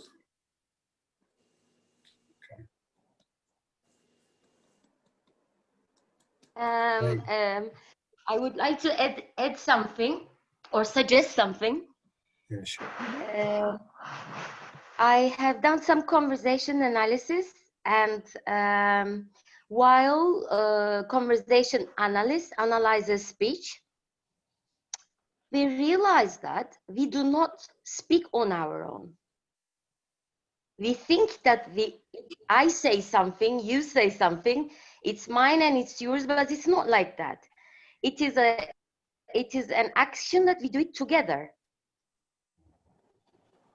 And our brain is not clever enough to be very polite or to be very understanding while we're speaking. It's a very dynamic process, and we usually reflect our character. So it would be very healthy without telling people to record their speech, transcribe it, and then analyze it, and then show them who they are and whether they like to change some of their characteristics or personality traits. And then you work on those with other sort of therapists. That's interesting. Co-creation, co-proficiency. And we also think that we're always the same person. We're always very polite. We're always very clever. We're always very intellectual, but it's not correct. And we are very thoughtful. If someone is stupid, we never tell anything to this person that it is too hard for them to grasp. We take our level of speech or level of wittiness or wiseness to this person's level and explain it. Maybe if someone who wouldn't understand the concept of psychotherapy, we would never talk about psychotherapy with them, but we would suddenly find ourselves talking about nails, although we're never interested in nails. Concept and also the level of difficulty. And I think these things could be added to what you're talking about in order to make it more, how can I say, more long lasting. Mm-hmm. Okay, thank you. I thank you. I thank you. That's a very interesting idea. I think I will try that on, like record myself speaking naturally, and then try to see the patterns, because it's good to see yourself when you are also not quite self-aware. like you should casual. give this responsibility to somebody else, and they have to do it when you're not aware of it. Aware, yes. This technique actually are being used in dietetic world. When I was studying nutrition and dietetic, one of my professor actually, she suggested me, as you are sitting and eating on the table, imagine that there's a big camera in front of you and you're recording yourself. You can do this in two ways, she said to me. You can either do it literally, actually the camera is recording you, or you can record yourself all the way and then you can absorb yourself up later on. And this is a very strong technique. Actually, when you do that in the dietetic, in the nutrition context, you can really see how fast you are eating. And as you are eating, are you arguing with your food? And there is a very interesting study that has been done about this actually. People who do eat like very fast food actually, it tends to be like that they're arguing with their food and they're arguing with the people who had their problem with, and basically they're just getting revenge. So this is a very interesting technique. And thank you very much, Janan, to bring up this actually. It's a very interesting way of analyzing things. This is what I wanted to share. I think what you said is very interesting, taking it further that we even record the behavior. You also add something to me, because mine was only voice recording. Mm-hmm. You can always record yourself and you can really see, because eating habit is also giving lots of interesting things, especially lately I am someone who is discovering his shadow self. I've been reading lots of things. That's why what Bilge'ce was saying today, I find it very interesting, because I've been reading lots of things about it and I'm trying to discover about my shadow self. Like what you were reading? There's a colleague of mine, actually, she's a shaman. She's a Japanese shaman. She studied lots of things about this, and she mentioned about the Jun Yang to me, and she even gave me his book actually. And unfortunately, I left it in London, and I'm gonna ship it down over here. But I've been reading lots of interesting blogs, and from time to time, I am try to do some shadow work and discover what is it. I already discovered two things, which is not really nice, but it doesn't matter. I mean, we all have the nice things and not nice things. And another thing I discovered, like what you were saying, Bilge, is as long as you're suppressing it, it comes up very strongly upstairs. Yes. So the point is over here, what I discovered is that you have to embrace it. The thing that I discovered myself was really irritated me actually, which is, it is just part of me, but there's nothing else I can do, because that's what makes me who I am. That's the reason people like me. That's the people attracted to me. It's just part of me. It just make my character actually. So I cannot express it. And when I stop expressing it, when I accepting it, when I embracing it, it starts to become more helpful to me, to be really honest. So to give you the good news, everyone has it. Yeah, it is. But the thing is that not everybody ready to take a look at it in a perspective that, oh, I have this and I need to figure it out. Because most of the teachings, if you take a look out there, they just talking about go to the light, seek for the light, go for the. Okay, it's good. We're all in the light at one point, but how about the one in the dark? Because since I done the landmark form, I have discovered that I have lots of traumas actually, and I was reflecting on other people, and this was costing me a lot actually. It made me cry a lot. Sometimes it made me really very emotional. Sometimes just some of the things just come to me and it just made me to cry actually. And I have said many cruel things to certain people in a very cruel way, and I feel really bad. But the damage has been done already. I already burned all the bridges, but now I understand why I'm doing that. And in that respect, actually, it's just helping me to understand who I'm really is, and whatever really triggers me, and I'm working on them actually. And there's a two-person really helping me a lot. One of them is Gülşen and the other one is Gül. They really helped me a lot. And and thank you very much for providing this kind of very very detailed webinar, and it's Thank really been you. helpful. I hope everybody finding it helpful, actually. You know, Mehmet, we met when you came to my introduction, yeah? Yes, I first time I met, yeah, we done the landmark introduction. Well, we done first time with Gülşen at Famagusta. It was Müride's time. Then we done the second time. It was your time. Yes. You know, Mehmet.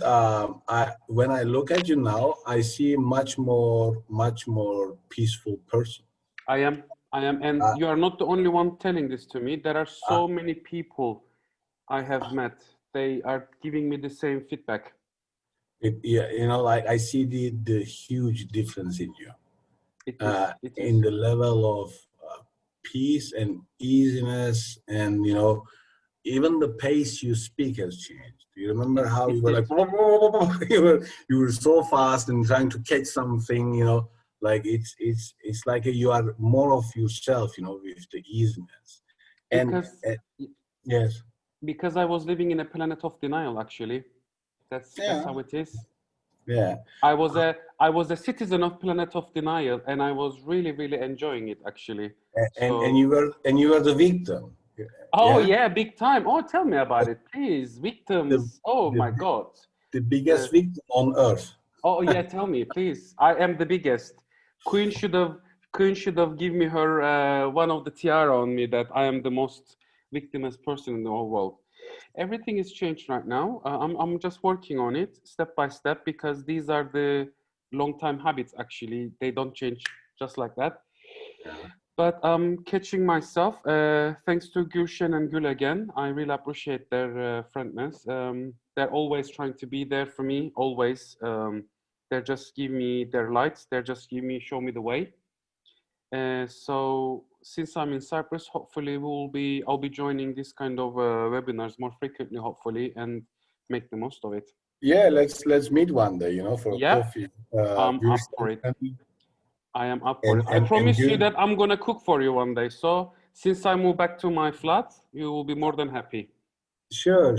But let's start with coffee, and then what you said about when you were talking about Jung, about this, you know, there are a lot of stuff which talks about light and no shadow.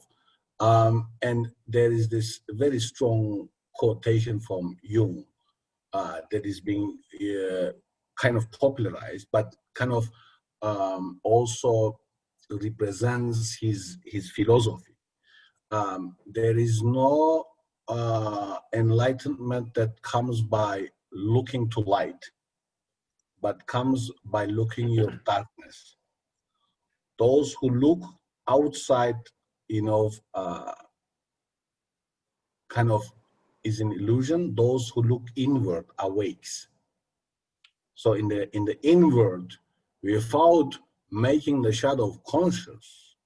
So when you find the egoistic part of yourself, or whatever the cruel part, or you know, all these defense mechanisms that the ego produces, basically, Freud called them the ego's defense mechanisms. You know, how you are victim, and how everybody is crap, and how everybody has to take the blame, and how you are this, you know, holy person with no responsibility, and all those patterns that we learn actually from the society and from the family, and how we judge people. When you realize that, what happens is that you enlarge your consciousness. You know, the consciousness enlarges to include that part of yourself. And now when you look at other people and you see their shadows, because you know your own shadow, you are not so harsh to them. Because your consciousness has enlarged to the extent that you are aware, you also, you remember that you were also not aware of your own shadow, and how you started to become aware of it, and how that helped you. And then now, when you see the other person, now what you look at is, how can I help or empower this person so that he can see, or she can see, part of it at least, so that that will initiate the growth, that will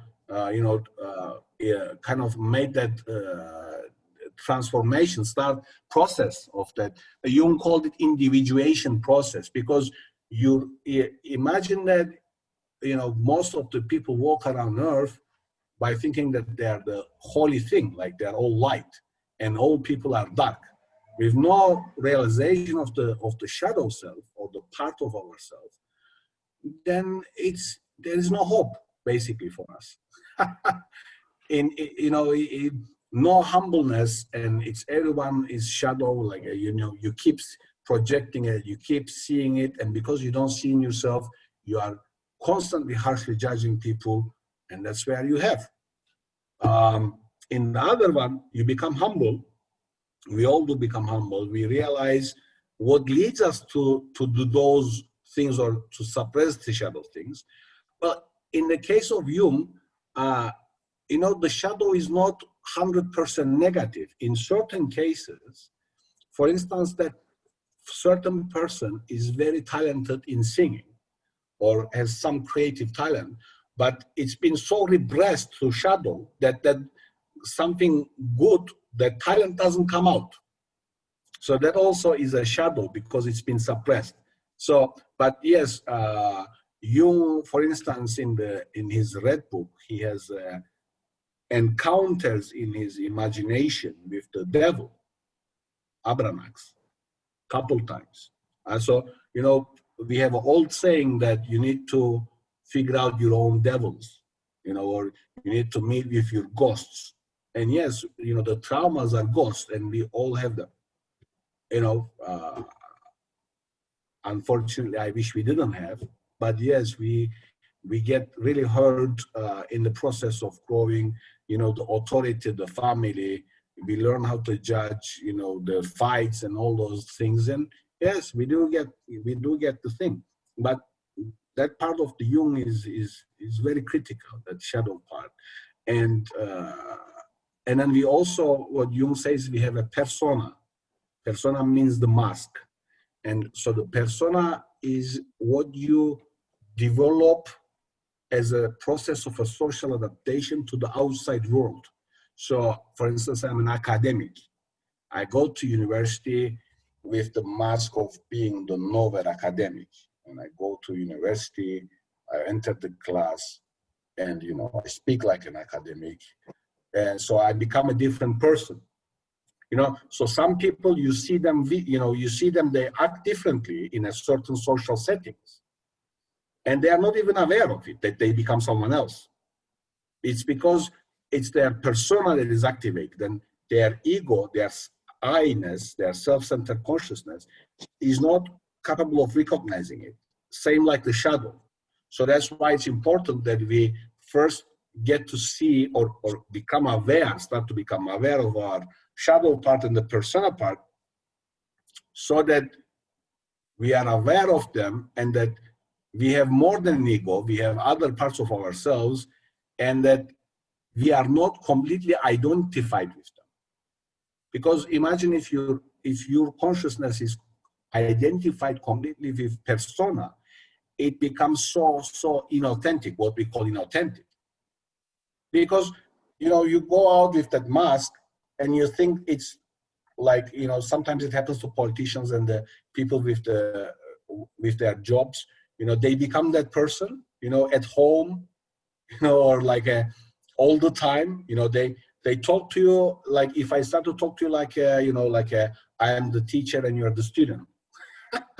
You know what I'm saying? Like the persona, and it's not productive, you know. It's like a persona is necessary because we do adapt, but then it's for a certain period, and then you put it off, and then you are aware of it because you are a teacher, you have certain tasks to do, you do them, and you know, you go to your thing. So yeah, that was great, but not everybody. This is another thing I would love to share over here. People think that going to Landmark is going to solve everything. To begin with, to have a big balls, go to Landmark and stood up over there. Because my group was 300 something people standing up over there and do this sharing. It's just a very strong thing, actually. So Really is. when you done this, actually, you start to feel much better. There's a big burden started to fall off from your shoulders. Yeah. So when this kind of things happen, this is what I always repeat myself.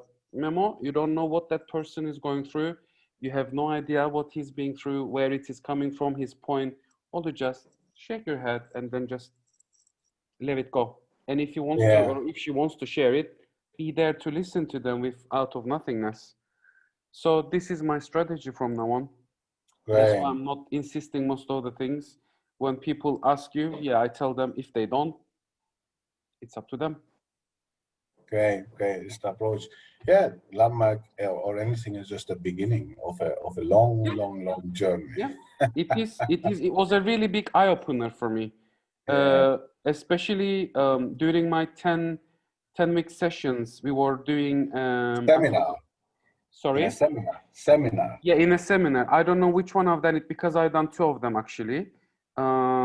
There was some incidents happen, and it just made me realize some of the things that why it is happening to me. And I think, if I'm not mistaken, it was Gülşen. The next day I called and we start talking, and I was crying actually when I was telling. And she, thanks to her, she said to me that you need to sit and think about it, because there are lots of things behind of this actually. There is not only Yeah. one thing.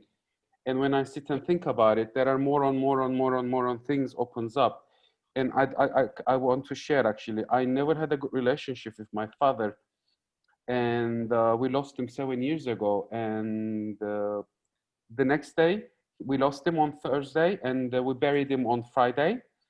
And up until 3 weeks ago, I haven't visited his cemetery because I couldn't be complete with him actually. And 3 weeks ago, I think it was 3 weeks ago, Gülşen, yeah? Yeah, it was 3 weeks ago. It was the 2nd of Bayram. I said to her, can you take me to my dad, please? There are some of the things I need to complete with him. And after 7 years, I went to his cemetery, and I just get the water and I wash his cemetery and everything. And I just sit there and talk to him actually. And that really felt very good as well, because I know as his son, I couldn't be the way he wanted, because I was also facing my own demons, because I was seeing him that he was the creator of all my nightmares, and I was putting the blame. But this time it was different. I said, I'm really sorry, Dad. Thank you very much for everything you have done. You've been there for me. You struggled for me. You've done everything for me. I'm really sorry. I love you so much. I wish you were not dead so I can talk to you personally. But this is what I've done. Even talking to you guys like this, it's if I was an old Memo, I would be screaming, yelling, and shouting. Now I am so cool. Because it's in the past. He passed away. I love him. He tried to do his best. That's it. And I forgive him, and we're gonna carry on. There's a saying in UK, they say onward and upwards. So yeah, very strong, very great. Yeah, thank you for sharing that. I think I have spoken enough today. Yes, guys. Yeah, in the first one, I can see in the first share, I can see the awareness. How when someone speaks, you are now more aware and you shut it down. You know the habit, and then you be there. And with your father, you come to a realization from what you're saying that at the level of his consciousness, that was the best he could do.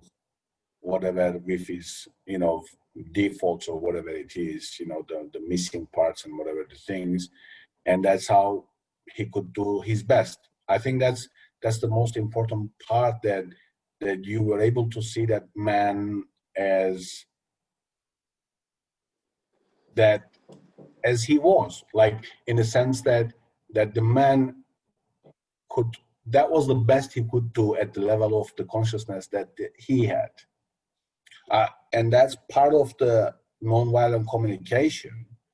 People, it's a great saying. It says, people always try to fulfill their needs at the level of the consciousness they have.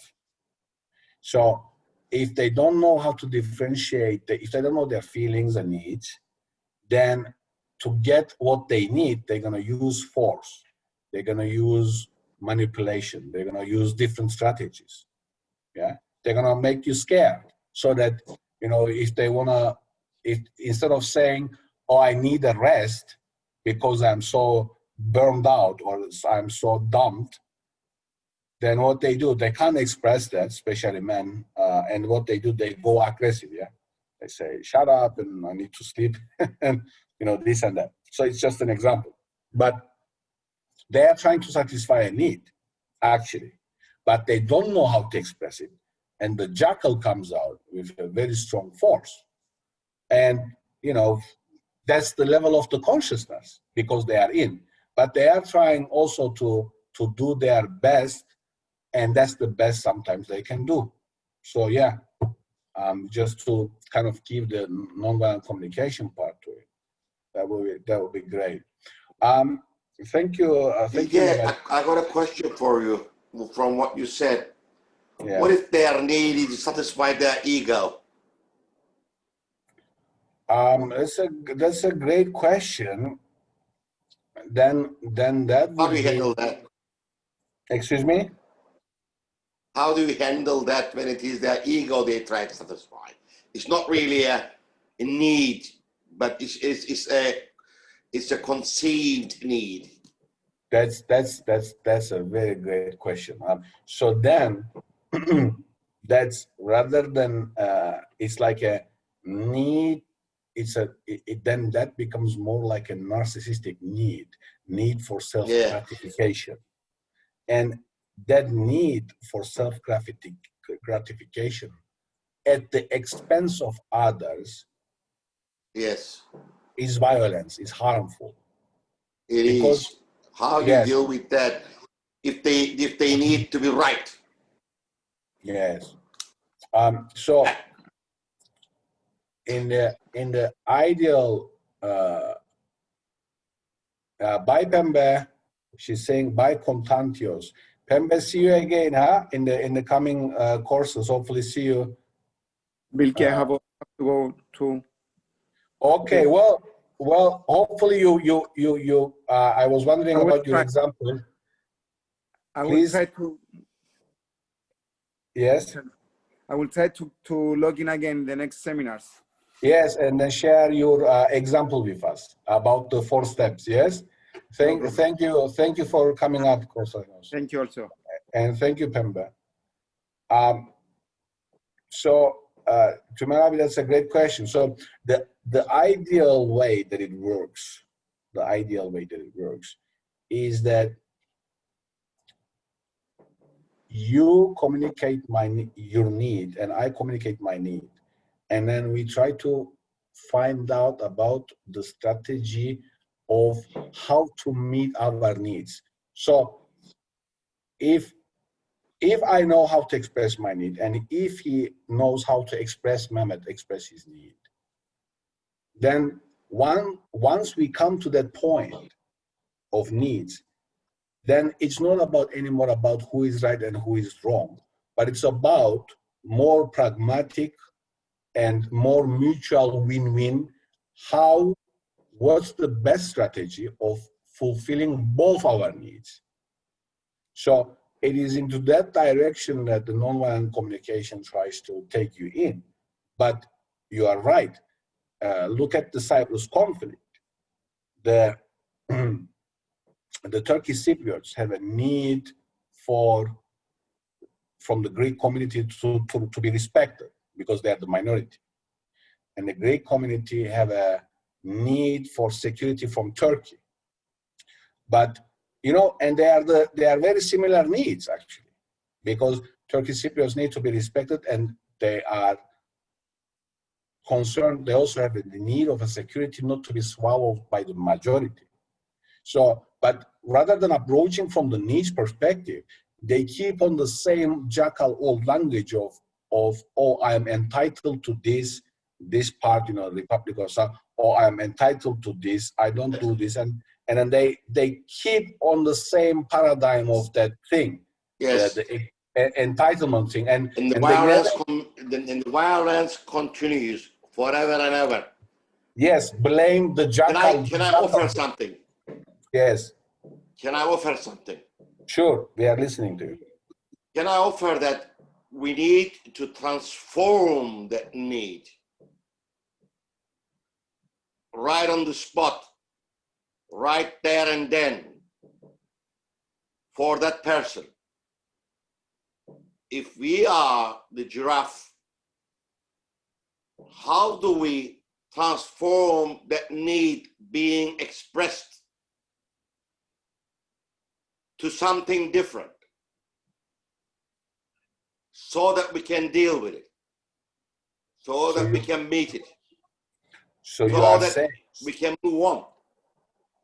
okay, great. The only thing that I know which works, and there may be other things, is recreate that need for that person. Unless you recreate it, it doesn't disappear. Okay. Can you give an example For for that need staying the way it is, it's persisting. The only way we can transform it is by recreating it. Underneath that need, he wants to be heard. You transform it to the need from being right to being heard by recreating him. And once he gets that he's heard, Bob's your uncle. Okay, yes.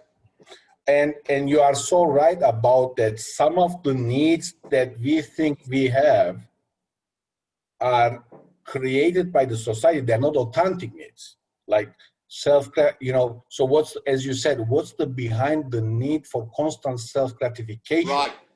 at the expense Exactly. of others? We need to question that, and we need to Right. also make the other person, through Socratic dialogue, question that it's a self-defeating need. That you, I Yes. mean, in the sense that a person who continues with a, as you said, with a narcissistic demand, not a request, demand of self-gratification, will abstain themselves from the need of connection, because the connection, generosity, love, sharing will not be available for them in their lives. And so they would be missing huge part of the needs that actually make us human, because of that illusion. Because as you said, why people are so interested about self-glorification. As you said, they're trying to fill some void, or whatever the hurt behind that. And they need to, we need to, kind of realize that. Yes. So true, so true And what you're saying. Our authentic needs as being humans, every single one of us here, is very basic and very common. We all need to be loved, respected, heard, and acknowledged, and forgiven. Yes. We need to reduce, just like in mathematics, where we got a formula and we do a derivative of it, and we did a second derivative of it, a third derivative of it, until we can make it zero and solve the problem. And also mathematically. To take and give compassion, love, when you were saying love, actually, compassion. Exactly. So we need to, whatever the needs are being expressed, we need to transform that by listening and asking more questions to get the person to see what is behind it. And then when we all express the same need, we are the same. Oneness, bravo. Oneness comes, with the same needs, oneness. Oneness comes into it. Yes. But that's where some, look, we have all these good techniques, structured approaches and all that, but we all have to get to the bottom of listening and recreating, and as we disappear, the one in the front, something else behind will show up, and then disappear that something else, down to nothing. That is what's missing in some of these technologies, that they don't go to the bottom of it. Even whatever technique, like I attended Natalie's mindfulness sessions as well. Yes. She was talking about this and that, but behind everything she was saying, it was coming back to the language of peace, which is the new model of communication. Sure. That is the basis of all these things in the foundation. Mm. And the being, obviously. You are being who you are being. You're being the listening. Through listening, there's a lot of communication. So that's what I want to just put in as an offer to consider.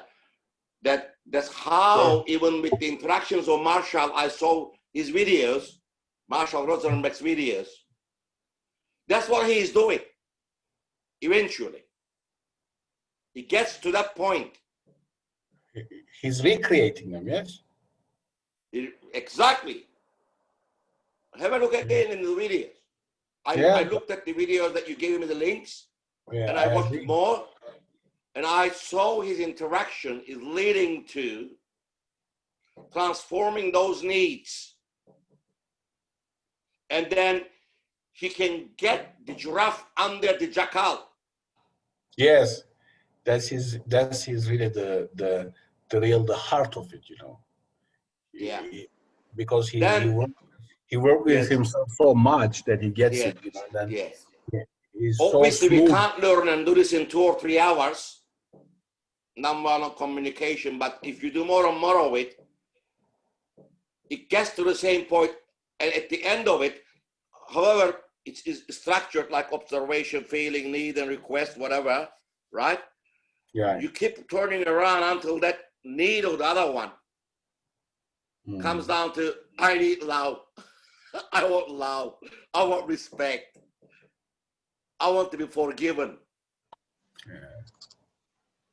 Because the guilty in him, the ego, The is jackal. feeding all those things. You need to get behind it. Yeah, the jackal, what they call jackal. Jackal turns out at the end of it, in 2 hours, the jackal turns to a giraffe. Yes. Otherwise, you haven't achieved anything. Yes. Otherwise, there is no communication still. If the jackal remains to be a jackal, there is no communication. Because he will do what the jackal does. Where do you end up? He starts the jackal, he finishes the jackal. Great, great. The key is you're not going to turn, if you resist him, you become a jackal yourself, finally. Yeah, you need he either has to become a giraffe or you become a jackal. Otherwise, there's no communication. You need to recreate the jackal through giraffe language. To get down to the giraffe underneath it. Yes. Yes. Everybody is born a giraffe. And we evolve to be a jackals. Yeah, we learn how to be a good jackal. Then we go to university. Exactly. Become a great jackal, you know, very analytical jackal. Exactly. Like you did it with Ers. You remember? You took Ers into the show. Yes. Talk about his human side. Yes. Put all this and that. Some people were so like, why were you nice to him? And I said, I wasn't nice to him. I was just being human with him. Like some people thought that I was kind of being like, why I didn't criticize him harshly. I was like, I didn't, my intention wasn't. Then you be a jackal yourself. Exactly. But you made him a giraffe. Yes, he was a giraffe. Instead of you becoming a jackal, you made him a giraffe. Yes, and he did apologize for some of his behaviors, you know, in Dickman. You remember he was shouting around? he did apologize because I wasn't threatening him or I wasn't accusing him. So he find the space to be, you know, as you said, to be forgiven or to be loved, to be respected. Yes, that was the space I did that thing. And some people didn't get it, didn't get that I was trying to connect with the human inside him, like with every human being.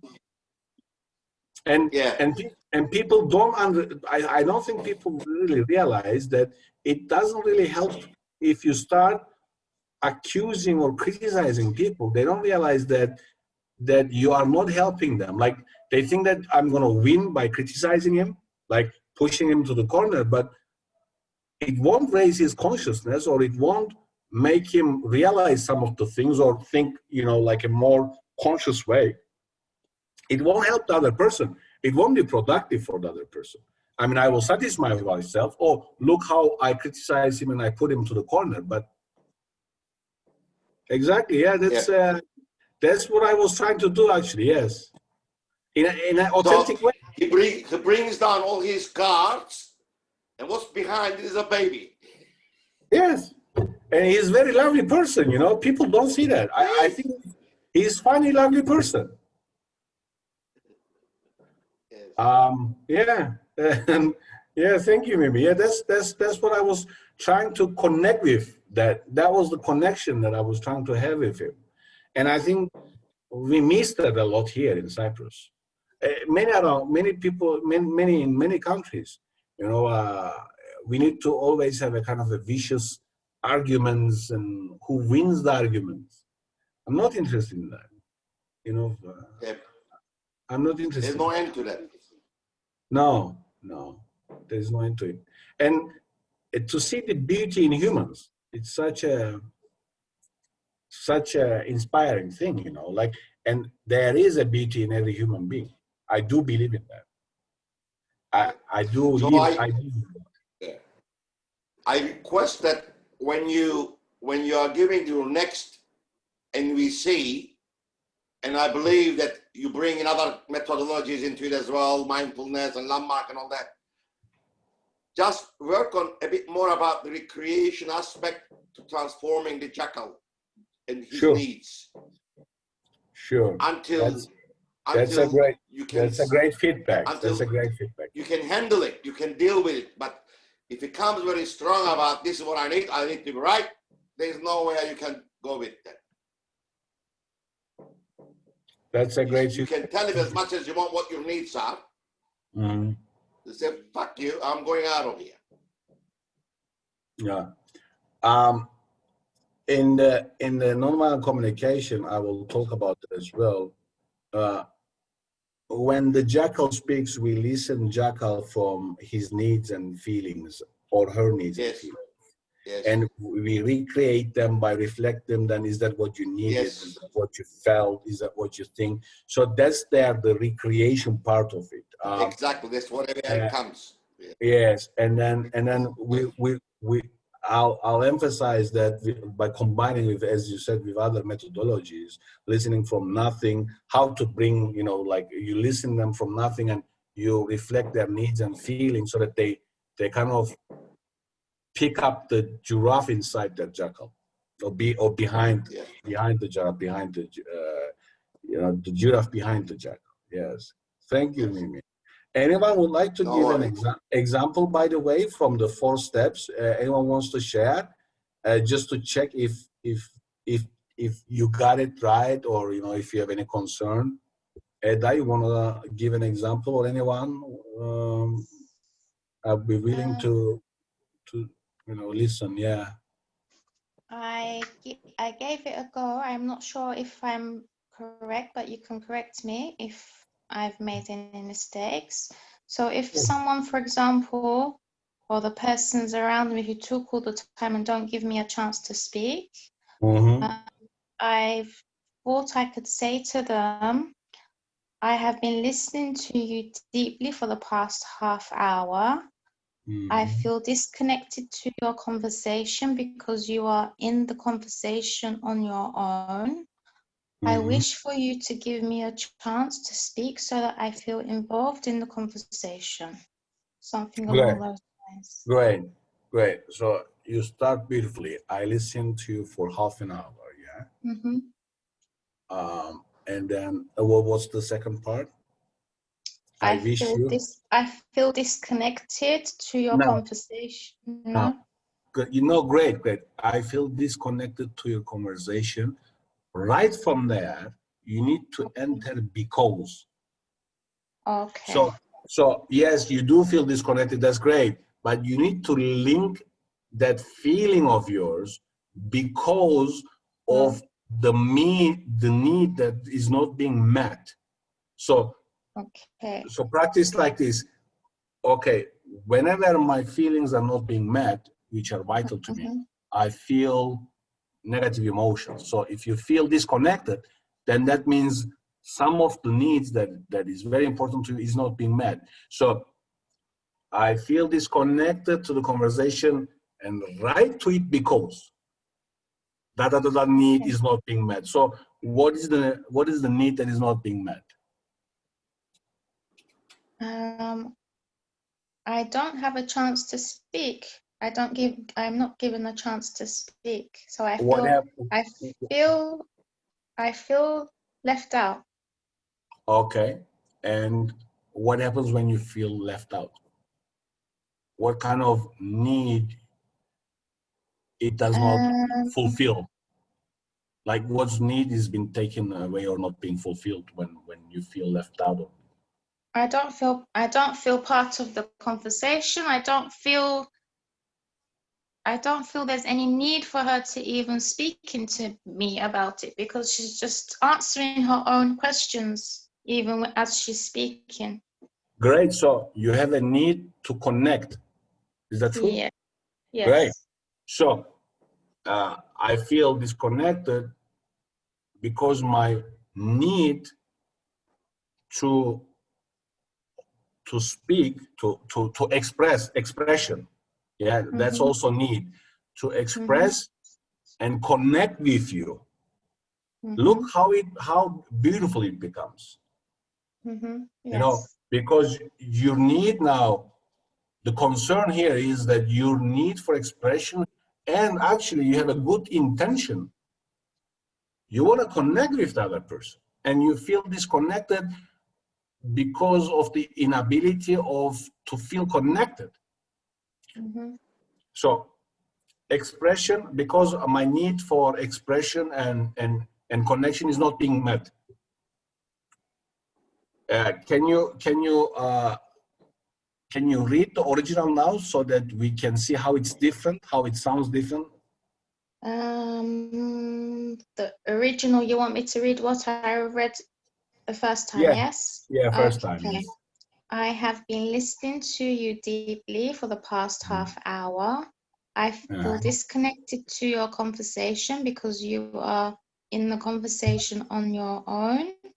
I wish for you to give me a chance to speak so that I feel involved in the conversation. Great. Because you are speaking your own, when you say that, because you're speaking your own, can you see how instead of saying that, because you are speaking your own, instead of saying that, putting the need, how it will change it, how it will transform it?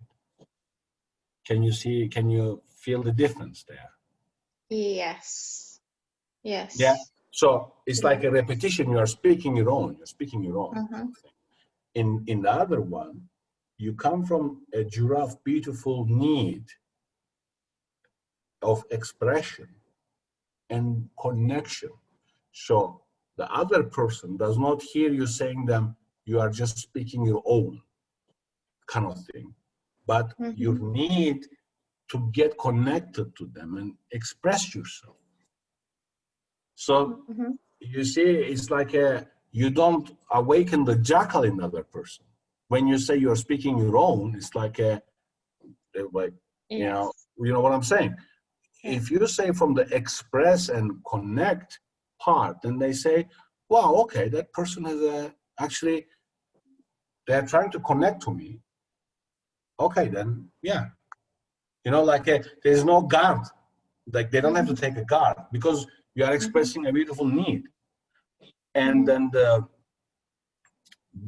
once you do that, express the need, then yes, you did it greatly, the last part. The request is beautiful. Like, can I also like have a chance to express like, or say my own view about this, or like my take on it, or whatever it is. Yeah.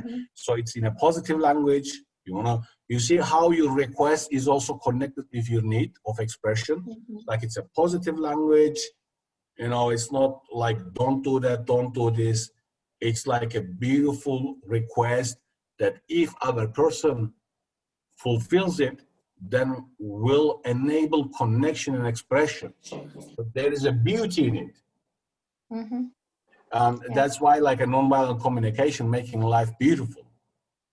Like it's like about making each other like the beautiful, because the needs, fulfilling the needs of each other is the beauty, and the giving from the heart, what is called giving from the heart, is the beauty in itself. You see that your energy changed. Did you realize? Yeah. Yes, you see, that's what happens when you are connected to your needs at the body level. Like when you find out expression and connection, actually you realize that what you need is beautiful. Of course, the lack of it gives agitation, that edgy feeling. But once you really connect with your source, the need source, then you are more grounded and more kind of an opening, yeah? Like the energy becomes open and then soft, it becomes softer, yeah? Yeah. That's what I felt. Thank you, Bilge.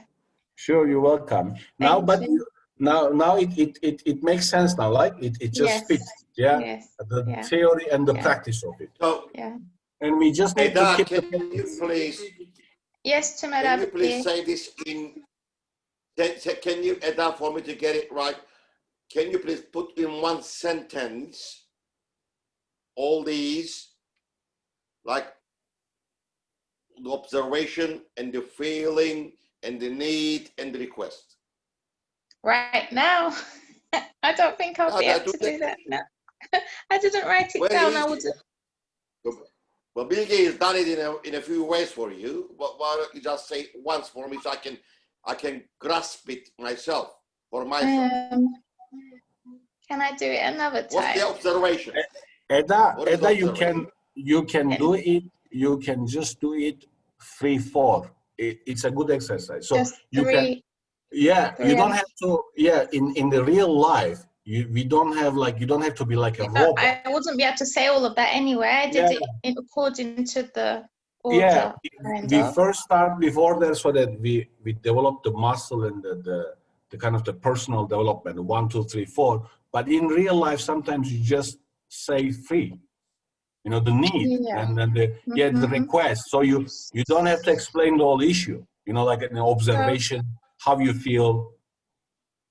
So could I just, for example, say, I have been listening to you deeply for the past hour. I wish you could give me a chance to speak so that I feel involved in the conversation. Would that be enough? Or I would have to put more into that? No, you just say, Eda, you can just say, you just go to the request. Can I also speak? Because I feel the need to connect with you and express myself. Okay, so that's the you see what I'm saying? That looks more natural. Okay. I need to write that just down. To say that I got it right, Bilge. Just to say, just to say, check it that I got it right. This is how I would have put it myself. I would say, Aisha, you've been talking for an hour. I feel lost and disconnected and being dominated in this conversation. And I need to connect with you. And I also need to express myself. So can you please, let's hear each other in the conversation. That's great. Like I can express myself. That's great. I think lost and disconnected is great. And I need to connect with you. and I need to express myself as well. In the case of conversation. I feel dominated, is also a little bit not pure feeling, but also analysis. So that's how I'm feeling. Yes, but also you are analyzing. Like, I lost you. And I need to connect with you, and I need to hear you out. Yeah. And I need to have a conversation that I can express my views. Yes.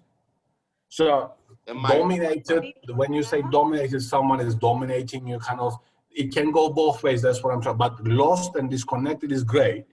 That's your view, yes, that she's trying to or he's trying to dominate. And you can feel that certainly. But I just want to notice that it's also not only a feeling, but a rational like an analysis process.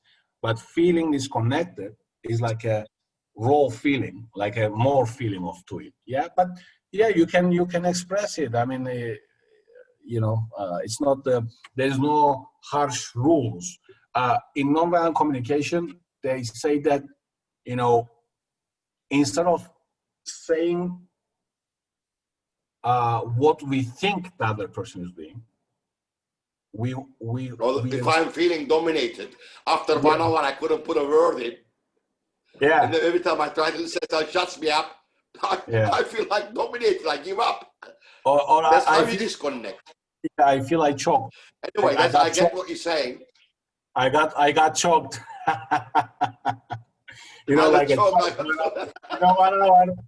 Yes. I definitely see what you're saying. Yes, but yeah, you got the logic. Some people get that confrontation and they just shut up and wait. Oh my God, she wants to get connected, so let me connect her. Otherwise, what am I talking? Yes. Anyway, sure. So that's how I would put the sentence in myself. And that's great. That's no problem. And that's great. The way you put it just makes a perfect sense. And as we do 1, 2, 3, 4, 1, 2, 3, 4, then it becomes more natural. Like you just say sometimes 2, I feel upset, and then the need, because my need or not. Sometimes you say request, because in life, as you said, it's more like a spontaneity, like a natural feeling, natural flow. There's a natural flow, so you don't have time to 1, 2, 3, 4 all the time. Yes. But yes, that's. But as you practice, it becomes much more natural. So practice. Yes. So if someone bothers you, if someone like you feel annoyed, you say, "Wait a minute, I'm gonna go back to my 1, 2, 3, 4 steps. Otherwise, I'm gonna kill you."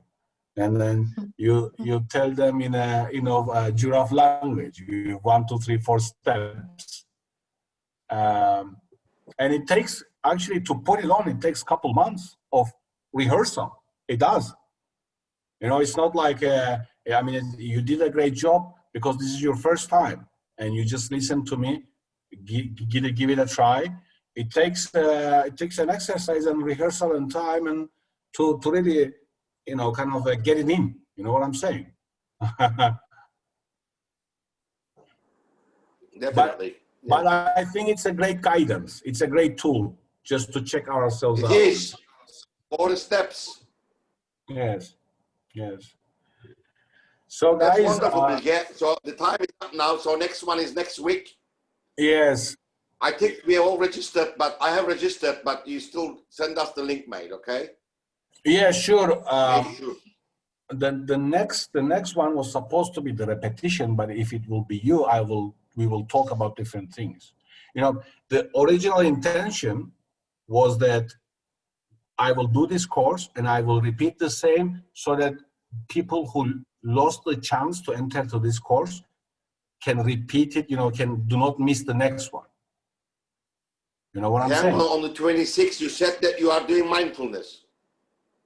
Let me check, please. What was it? The second one, mindfulness something? Yes, 1 minute. And the third one is ontology. Tumerabi, just to check, I can, you can reach to flyer through my Facebook. the second one, Transformative Mindful Communication, is 25th August. Yes. So that's what I'm waiting. So the second course I'm doing No, is, Transformative Communication. yes. Hold on. Next one is the second one, 26th. Tumerabi, hold on a minute because we are getting a confusion. So Transformative Communication, I am offering it twice. The same course, this one. Right. On 18th of August and 26th of August. The second different course that I'm offering, Today is 18th, right? which is called Transformative Mindful Communication, is on 25th. And then I will repeat the same on the second Right. September. 25th. Yes. So the mindful communication will be on 25th. This one, this topic would be on the 26th, 1 week later. So the idea was that we will repeat the same courses each. All right. So the next one for me is 25th. Yes, the next one is for me. For me, next one is 25th. Yes. Unless I want to repeat this. Yes. Repeat all this is 26th. But I want to do the second course on 25th. And the third one is ontology of something. Yes, ontology of what peace. date is that one? That one is on the 2nd of September. That's 1st September. on the 2nd of... 1st September. 1st of September. Yes. 1st of September the 1st. So, okay. All right. So I registered to all these courses. Okay. But just make sure that we get the link. That's what I'm saying. Sure. I will send the links to all of you again, and let's see. It will be great if I see you again and then continue working on together, and sharing and discovering new stuff together, doing self-reflection. I really enjoyed today. It was I would say it was a course that was kind of advanced. I felt quite advanced and quite at the oneness level, and that I didn't have to go to many details, so I could be more kind of out there with how the things work. And then I was really supported by you. That's what I felt, throughout the education that I was being getting at, you really took it on, whatever I explained, and gave a great feedback and contribution. I took the feedbacks from you, Mimi, Janan, great sharing from Mehmet that opened up a lot of space, I think, for everyone, I would say. And then total fulfillment, I would say, in my part. Yes, I love it. And thank you for your generosity of listening and contributing. The examples you gave, Eda, you gave an example so that through Eda, everyone can get how exactly, the click it is, how it exactly fits. So that's also very important. So thank you so much for coming in and contributing and creating this workshop together, guys. I really appreciate that. Thank you, Bilge. Thank you. It was worth staying up for me. It's 5 o'clock here in the morning. Wow. Started at 2 a.m. But it was worth. I missed you guys, and what a lovely bunch of people. I thank you all for being here. I miss you guys. I would have been in Cyprus by now if it wasn't Corona. You look like you can do another 3-hour seminar. There is nothing. There is nothing. There is no slight kind of a even tiredness. Let's start. Aldık gazı. Hadi Tümer abi. Sıra sende. Love you all. Thank you, Bilge. Okay, so hopefully we meet for coffee, in the COVID. Tümer, we are missing you in Cyprus. We all hope that you come soon. And then hopefully I will see you. You can join the second, the repetition of this one, and the second mindfulness. You are invited to join all. But I hope to see you again, yes? And then we create another. Okay, I'll see what I can do. Every night being happy may not be that easy, but I'll Bye, see. everyone. Thank you. Thank you. Bye. Thank you, guys. Bye. Thank you very much. Thank you. Bye-bye, guys. Bye. Thanks, Tumerapi. Thanks, Bilge. Love you. Bye. Bye. all. Bye. Thank you. Thank you. Thank you. Thank you. Thank you. Thank you so much. Gülşen'cim, thank you so much. You're welcome, Bilge. Thanks to you.